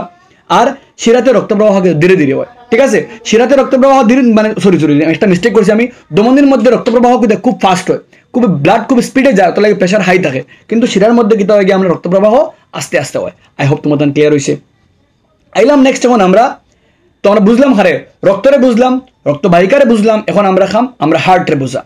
আমরা যে মানুষের যে হার্ট, তোমার আমি শর্টকাট বুঝাইলেই পুরো একদম চিত্র সহকারে ভালো করে বুঝবে।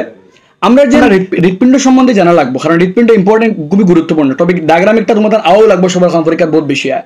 তো সিম্পল মাত দিলে কিতা কই আমরা মানবদের হৃৎপিণ্ড 60টা প্রকোষ্ঠ, কয়টা পার্ট থাকে? 60টা প্রকোষ্ঠ থাকে। এর মধ্যে উপরে যে দুইটা উপরের পার্টের কই আমরা অলিন্দ, দুইটা পার্ট, ডান অলিন্দ বাম অলিন্দ, আর নিচের দুইটা পার্ট উপরের দুইটা পার্টে আমরা কই উপরের পার্ট অলিন্দ, বাম অলিন্দ ডান অলিন্দ, আর নিচের দুইটা পার্ট কই বাম নিলয় আর ডান নিলয়, বাম অলিন্দ ডান অলিন্দ, বাম নিলয় ডান নিলয়। তাহলে আমার কয়টা অংশ?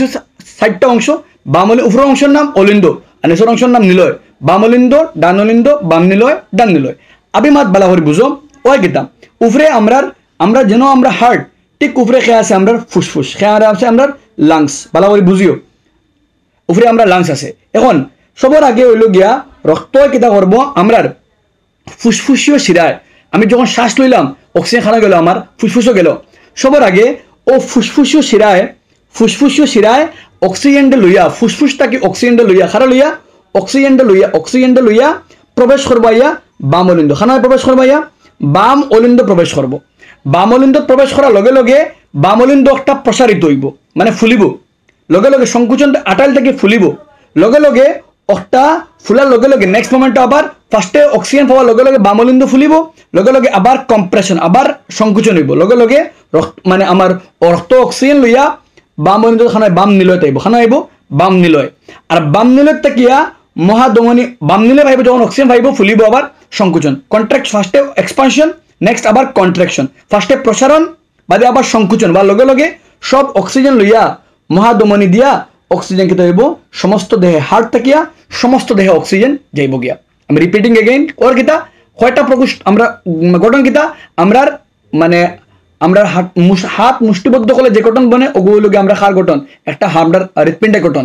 হৃৎপিণ্ডে সাধারণত 4টি প্রকোষ্ঠ দ্বারা গঠিত, বাম অলিন্দ ডান অলিন্দ বাম নিলয় ডান নিলয়, আর অলিন্দ আর নিলয়ের পথে ডাকনা দেখা যেগুলো ওই যে পথ দেখা ওই ডাকনা যেগু। রিপিটিং এগেইন বালাবারি বুঝিও, ও যে পথ দেখা তুমি তাই ও যে পথ দেখা কিন্তু বাল্ব, ওই জায়গায় রাখো আমরা বাল্ব, ঠিক আছে।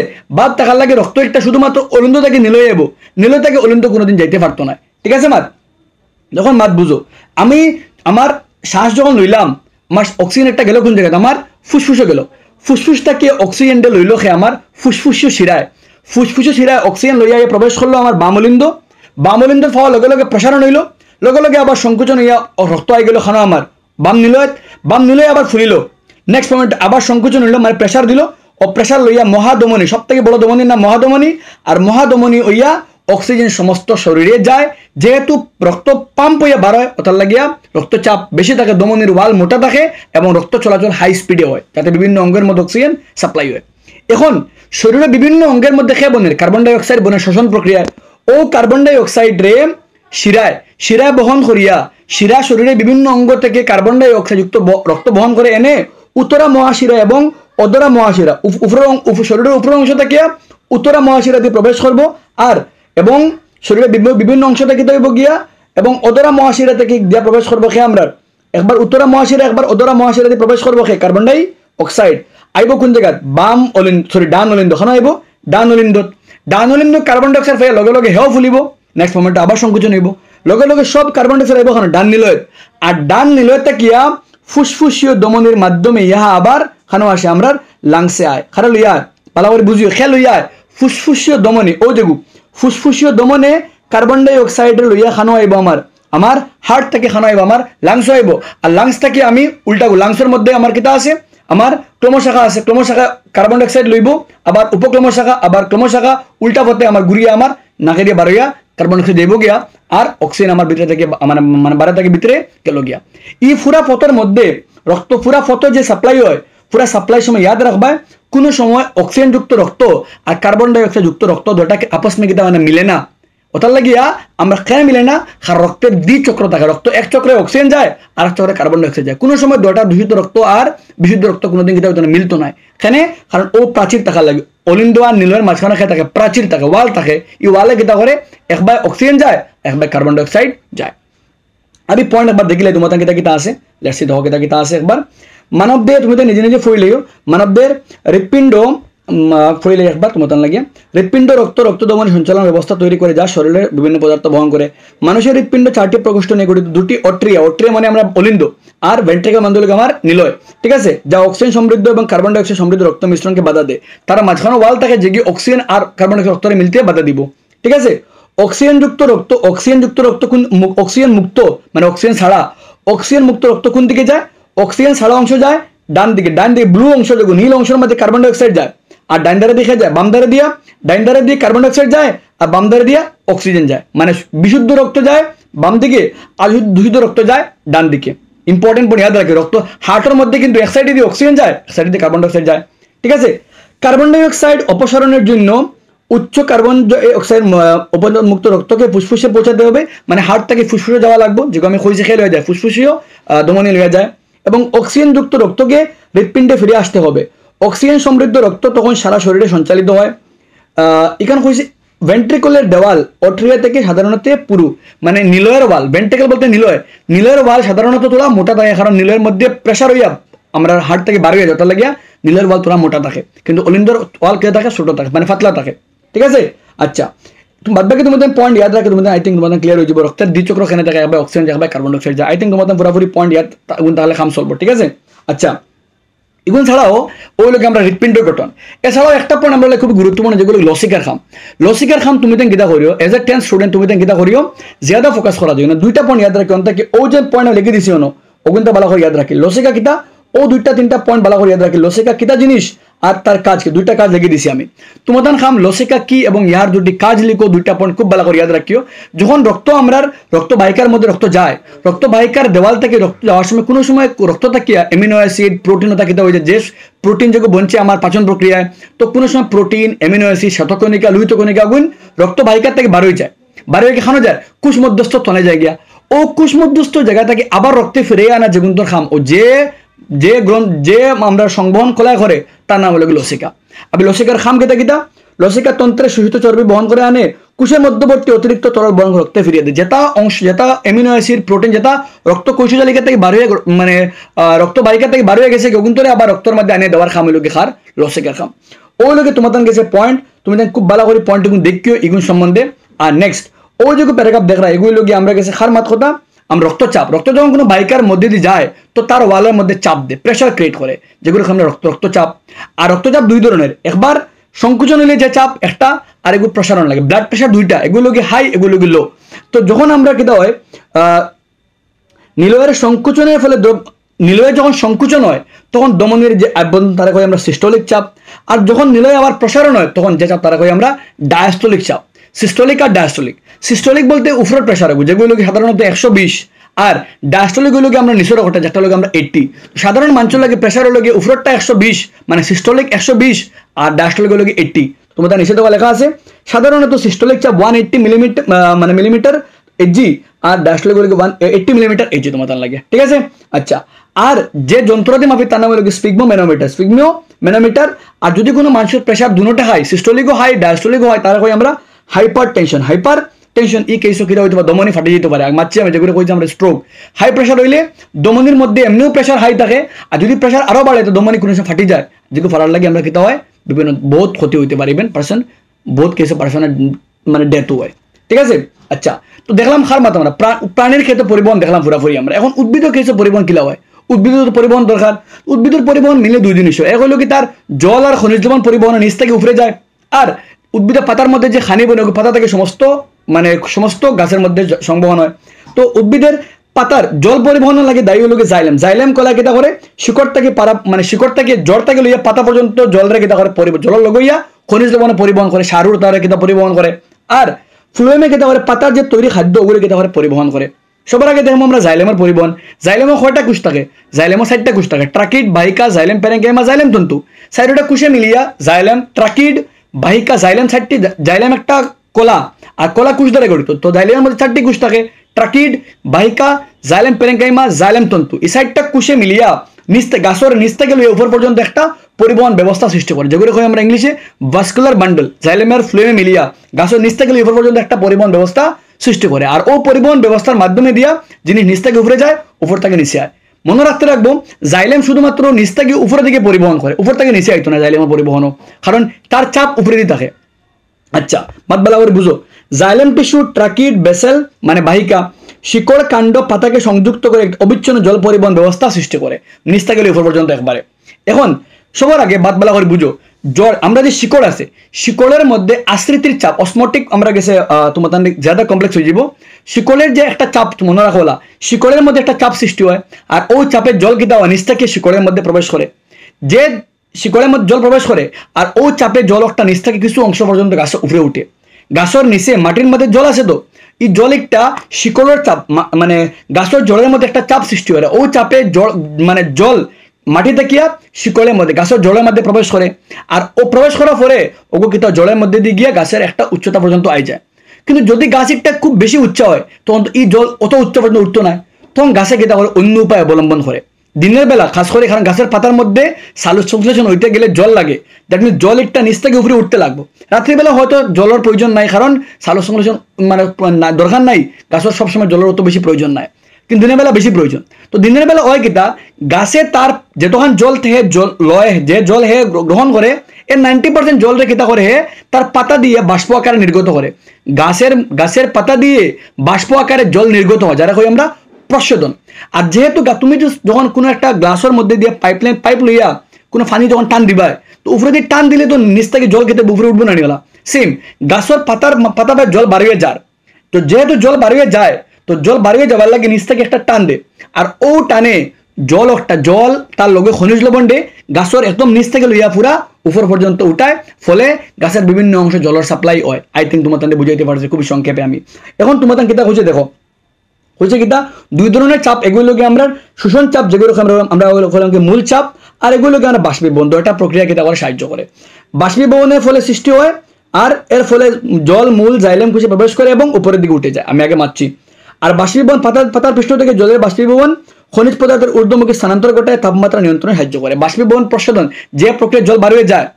প্রশোধনে কিন্তু গাছের তাপমাত্রা বজায় রাখতে সাহায্য করে আর জল এবং খনিজ লবণে গাছের মানে নিচ থেকে উপর দিকে উঠাইতে কিতা করে সাহায্য করে গাছের বিভিন্ন অংশে পৌঁছাতে কিতা করে সাহায্য করে তুমি তাই প্যারাগ্রাফ পড়িয়ে তুমি ভালো করে বুঝিলে একবার কইছে কিতা জাইলেম কলাতে মূল কাণ্ড পাতা নলিকা ট্রাকিট একে অপরের সঙ্গে যুক্ত একটি জল পরিবহন ব্যবস্থা সৃষ্টি করে তোমাদের বুঝ লাইন এবং উপরে সকল অঙ্গে বাহিত হয় মূলে মাটির সংস্পর্শে থাকা কোষগুলি মাটির আয়ন গ্রহণ করার ফলে মাটির মূলের মধ্যে আয়নের ঘনত্ব পার্থক্য সৃষ্টি এই পার্থক্য দূর করার জন্য মাটি থেকে জল মূলে প্রবেশ করে এবং উপর দিকে ওটা জলের একটা স্তম্ভ সৃষ্টি মারছি আগে কারণ জলের একটা গাছের মূলের মধ্যে একটা চাপ সৃষ্টি যেগুলো হয় মূল চাপ আর ওই চাপে জল প্রবেশ করে এবং কিন্তু এই মূলজ চাপ উঁচু উদ্ভিদের উপরে ভাগে জল পৌঁছানোর পর্যাপ্ত না হওয়ায় উদ্ভিদ প্রশোধনীয় চাপের সাহায্য নেয় গাছের পাতা জল বাড়িয়ে যায় ওগুলি দেখা প্রশোধনীয় চাপ আর এই চাপে উদ্ভিদরা কেটে হয় মাটি থেকে শোষিত অতিরিক্ত জল প্রশোধন প্রক্রিয়া পত্ররন্ধ্রের মাধ্যমে নির্গত হওয়ার ফলে মূলের জলের কোষের ঊর্ধ্বমুখী টান সৃষ্টি হয় এবং জল এবং খনিজ লবণ উপরে পৌঁছে যায় ভেরি ভেরি ইম্পর্টেন্ট প্যারাগ্রাফ উদ্ভিদের ক্ষেত্রে জল এবং খনিজ লবণ সামনে পরিবহনে তার সম্বন্ধে বুঝিয়ে ভালো লাগে ঠিক আছে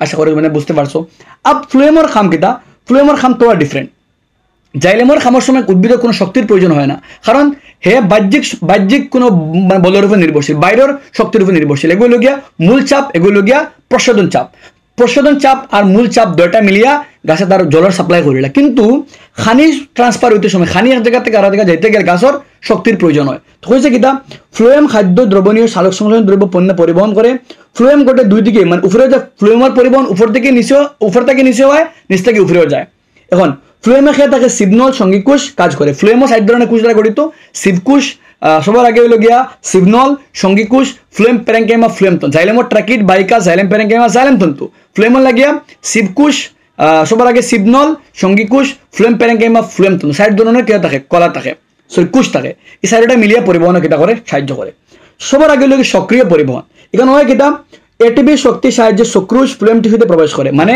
আমরা শক্তি খানি একটা ফ্লোয়েম টিস্যুর মধ্যে প্রবেশ করলো ফ্লোয়েম টিস্যু পড়ার লগে লগে এই জায়গার মধ্যে চাপ বাড়িয়ে যাব চাপ বাড়াবার লাগে জল কেটা করবো জাইলেম থেকে ফ্লেমও যাইব তো এর ফলে টিস্যুর অসমোটিক চাপ বাড়ে এবং জল প্রবেশ করে চাপ তৈরি হয় জল একটা জাইলেম থেকে ফ্লেমও যাইব এবং ওই চাপে কিতা করে ফ্লেমকে প্রয়োজনীয় অংশ খাদ্য স্থানান্তর করতে কিতা করে সাহায্য করে ঠিক আছে সিম্পল কাম একবারে আচ্ছা যেমন ধরে নাও বসন্তকালে কিতা হয় মূল বা কাণ্ডে সঞ্চিত খাদ্য কুড়িতে পরিবাহিত হয় বসন্তকালে যখন গাছে বসে পাতা ফালাই দেয় আর যখন কিতা বসন্তকাল হয় আগে বসন্তকালে লগে কিতা গাছের পাতা কুড়ি বাড়ে তো কুড়ি বাড়ে কিতা যত নিচ থেকে খাদ্য খানো যায় উপরে যায় গিয়া গাছের পাতা বাড়াইতে কিতাও সাহায্য করে কিন্তু শীতকালে কিতা হয় সব পাতা ফড়িয়া মানে খাদ্য একটা ইয়া গাছের মূলের মধ্যে কিতা সঞ্চিত হয়ে যায় তো উপর থেকে নিচে আইসি আর বসন্তকাল নিচ থেকে উপরে গেছে কারণ কুলিন বৃদ্ধি আচ্ছা এটা লাগতো না তোমার অপেক্ষা ফইলা বলা করে একবার কিতা কইছে খাদ্য স্থানান্তর প্রক্রিয়া ফ্লোয়েম কলার মধ্য দিয়ে পাতায় প্রস্তুত খাদ্য শরীরের বিভিন্ন অংশে স্থানান্তরিত হয় আর এটিপি থেকে শক্তি খরচ করে ফ্লুয়েম কলাতে খাদ্য স্থানান্তর ঘটে।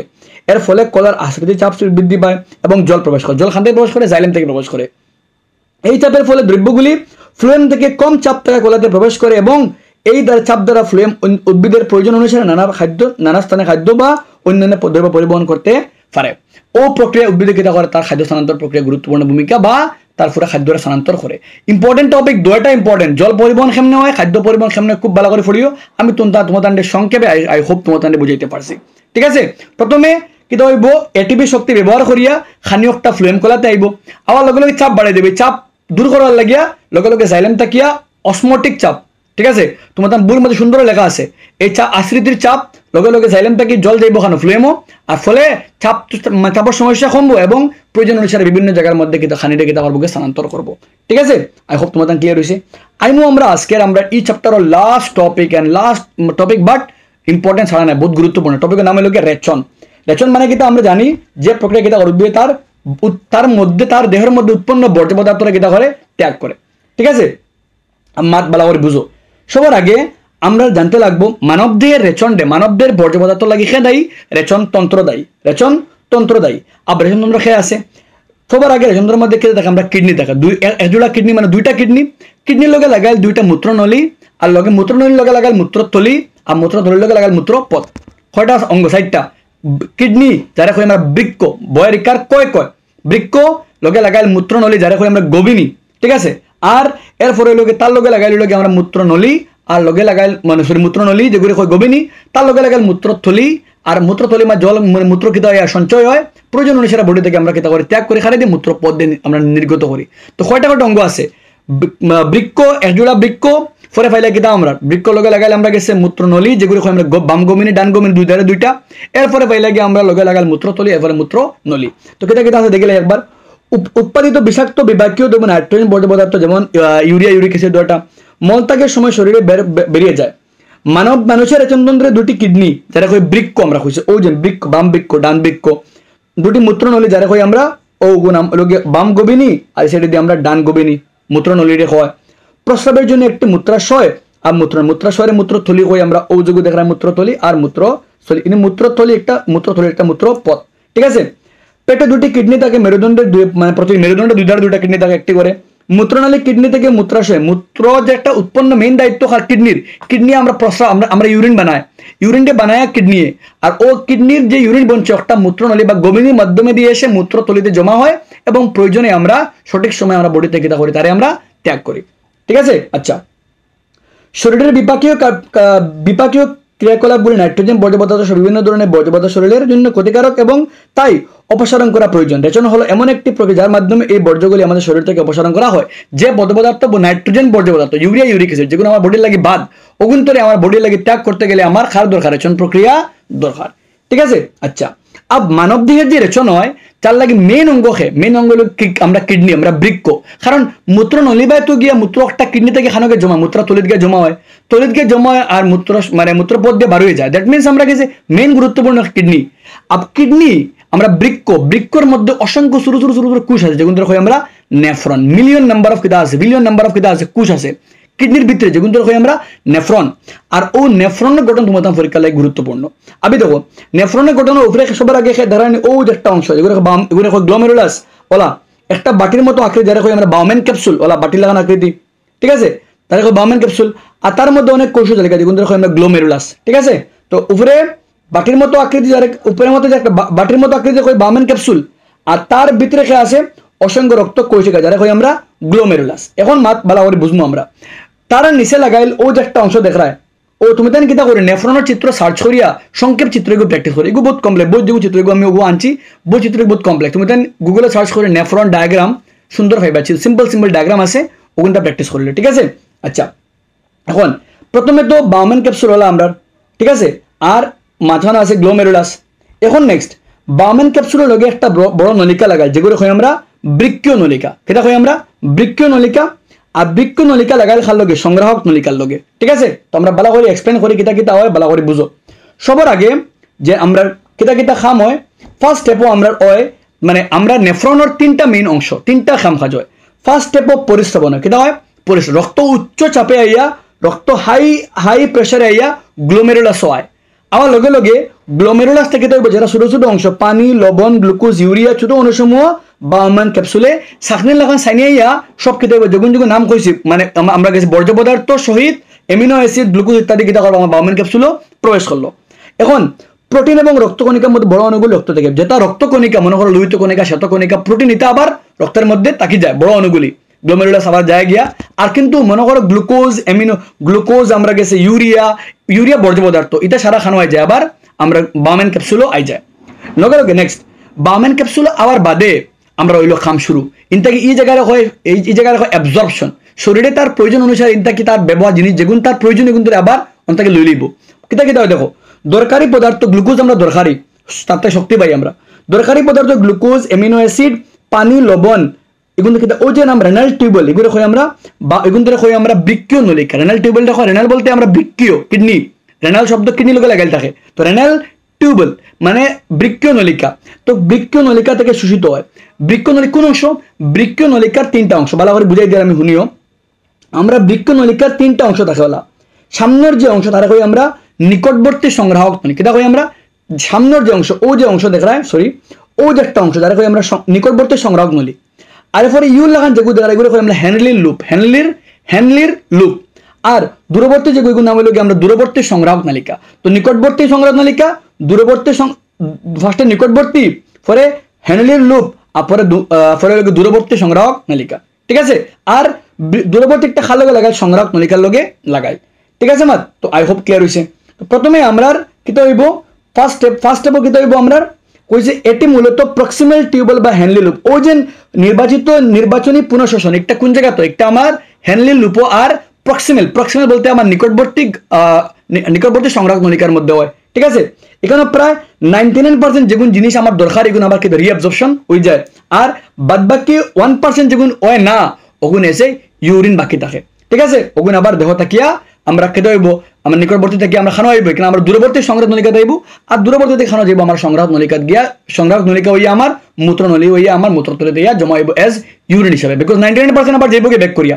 এখন যদি আমার শরীরের মধ্যে ফানি বেশি থাকে তো ফানি তো আমার পুনঃশোষণ করার দরকার নাই, মানে বেশি বেশি ইউরিন বনবো, তার লাগে মানে তোমাদের ফানি বেশি খাইলে বেশি ইউরিন বনবো, ফানি কম খাইলে কম ইউরিন বনবো। কারণ ফানি বেশি খাইলে তোমার বডির মাঝে ফানি আছে, বডির আবার এগুন তোর রিঅ্যাবজর্পশন করার দরকার নাই। আর যদি তোমার ফানি কম থাকে তখন বডির আবার ফানি ব্যবহার করা, তখন জল ছাড়া বডির বিপাকীয় কার্য সম্পন্ন হইতো না। ঠিক আছে মাত, আর লাস্ট স্টেপও কিতা হইব গিয়া ডিস্টাল টিউবওয়েল যেগুলো হয় আমরা দূরবর্তী সংগ্রাহক নালিকা। দূরবর্তী নালিকাতে গিয়া কিতা হইব অতিরিক্ত যেগুন দ্রব্য এগুন কিতা হইব গিয়া অতিরিক্ত বর্জ্য পদার্থ গিয়া আমরা সংগ্রাহক নলিকা হইয়া আমরা মূত্র হিসেবে শরীর থেকে কিতা হইব আমরা গিয়া জমা এবং মূত্রথলির মধ্যে প্রয়োজন অনুসারে আমরা বডি থেকে জল, ইউরিয়া, ইউরিক অ্যাসিড এবং বর্জ্য পদার্থ থাকে, এটি সংগ্রাহক নলিকার মাধ্যমে তারপর মূত্রনলীর মাধ্যমে মূত্রাশয়ে সংরক্ষণ হয় এবং শেষ পর্যন্ত নির্গমনের জন্য যায়। প্রতিদিন প্রায় 180 লিটার ফিল্টার তৈরি হয়, মানে ফিল্টার করে আমরা, আর প্রায় 2 লিটার প্রস্রাব হিসেবে বেরিয়ে যায়, মানে প্রায় 180 লিটার ফিল্টার করে আমরা কিডনি, আর 2 লিটার আমরা বডি থেকে জল, আমরা 2 লিটার আমরা বডি থেকে ইউরিন কিতা হয় পাস আউট হয় নর্মাল ব্যক্তির হিসাবে। ঠিক আছে মাত, ওই লোক আমরা গেছে আমরা মানে মানব দেহের রেচনের কাম কথা কেমনে ইউরিন বনে আমরা গেছে। নেক্সট কৃত্রিম কিডনি আমরা গেছে কেমনে আমরা মতলব কোনো সময় যদি আমরা কিডনি খাম করে না তখন আর্টিফিশিয়াল কিডনি দিয়া খাম করা হয়, যেগুলো কই আমরা হোমোডায়ালাইসিস প্রক্রিয়া, যেখানে কৃত্রিম কিডনি দ্বারা রক্ত পরিশোধন প্রক্রিয়া, এটি কিডনি থেকে ব্যর্থতা রোগীদের জন্য, যারা মানুষের কিডনি খাম করে তারা লাগে একটা ডায়ালাইসিস প্রক্রিয়া শরীর থেকে বর্জ্য পদার্থ কিতা করা হয় ত্যাগ করা। তোমার বইয়ের মাঝে লাস্ট পিকচার এগুলো দেওয়া আছে, একজন পার্সোনাল মানে দ্বারা দিয়ে একটা বেডর শট আছে, দ্বারা দিয়ে মেশিন লাগাইলে যেগুলো মেশিন দেখা এগুলো হয় ডায়ালাইসিস মেশিন তোমার। আচ্ছা, এখন গাছের বর্জ্য পদার্থ কেমনে যায়, উদ্ভিদের তো প্রাণীর তো হইলাম, উদ্ভিদের বর্জ্য পদার্থ কেমনে যায়। তো উদ্ভিদের বর্জ্য পদার্থ ত্যাগ হইতে গেলে কয়েকটা পয়েন্ট তোমার বহুত জরুরি। উদ্ভিদের ক্ষেত্রে যে প্রক্রিয়া বর্জ্য পদার্থ যায় তার নাম হলো রেচন। উদ্ভিদের ক্ষেত্রে কোনো স্পেসিফিক অঙ্গ নেই, আমরা বডির মাঝে রেচন লাগে গুরুত্বপূর্ণ একটা অঙ্গ আছে, কিন্তু উদ্ভিদের ক্ষেত্রে কোনো অঙ্গ নাই। ঠিক আছে, ওই কেটা দেখো তখন তারা অক্সিজেন, কার্বন ডাইঅক্সাইড অপসারণ, তারা রাত্রিবেলা গাছে কার্বন ডাইঅক্সাইড দিয়ে ত্যাগ করে আর দিনের বেলা গাছে অক্সিজেন ত্যাগ করে তার পত্ররন্ধ্র দিয়া। ঠিক আছে, সালোকসংশ্লেষণ প্রক্রিয়া বনে অক্সিজেন আর রাত্রিবেলা শোষণ প্রক্রিয়া বনে কার্বন ডাইঅক্সাইড, দুটার তারা পত্ররন্ধ্র দিয়ে ত্যাগ করে দিয়ে। ঠিক আছে, আচ্ছা গেল মাতিকটা। 2 নম্বর অতিরিক্ত জল, গাছের মধ্যে যে অতিরিক্ত জল থাকে তার বর্জ্য, গাছ জল বেশি হলে হইতো না, তখন এই জল রেখে বাষ্প আকারে পাতার মাধ্যমে দিয়ে ত্যাগ করে দেয়। 3 নম্বর হলো কি কোনো সময় গাছের মধ্যে দেবে আটা রাখে বলে গাছের দ্বারা দিয়ে যেগুলো রকম রেজিন গামাল লাগানো আটা বলে স্টিকি এগুলো কিন্তু গাছের বর্জ্য পদার্থ বা এই যে আমরা গাঁও ভাষায় খস গাছের মধ্যে খস বার হয় ও গাছের মাঝে যেগুলো ল্যাটেক্স থাকে বা গম থাকে বা রেজিন থাকে ওগুলো হিসাবে গাছে তার বর্জ্য পদার্থ ত্যাগ করে। আর কোনো সময় গাছে কেতা করে যে পাতা ঝরার সময় পাতার মধ্যে বর্জ্য পদার্থ দিয়া গাছে কেতা তার বর্জ্য পদার্থ কেতা করে ত্যাগ করে। ও হলো কি পুরো চ্যাপ্টারের এক্সপ্লেনেশন। আই হোপ তোমার পুরো চ্যাপ্টার ডে আমি তোরা স্পিডে গেছি বিকজ এজ ওয়ান শট পুরো ভিডিও কভার আপ করতে লাগে তোমার হাফিল এক্সামের সামনে। আই হোপ বেশ সময় দিলে হইতো না তোমার ডে। তো আই হোপ আমি যতক্ষণ ট্রাই করছি তোমার ভালো করে এক্সপ্লেন করে দেবার লাগিয়া আই হোপ তোমার ক্লিয়ার হইব। জানাইও কমেন্ট সেকশনে বোঝা গেছে নি। আর যদি কোনো টপিক মিস আউট হয় আমার কমেন্ট সেকশনে জানাইও, আমি তোমার নেক্সট কোনো ভিডিওর মাধ্যমে এক্সপ্লেন করে দেবার চেষ্টা করব। Press the bell icon on the YouTube app and never miss another update.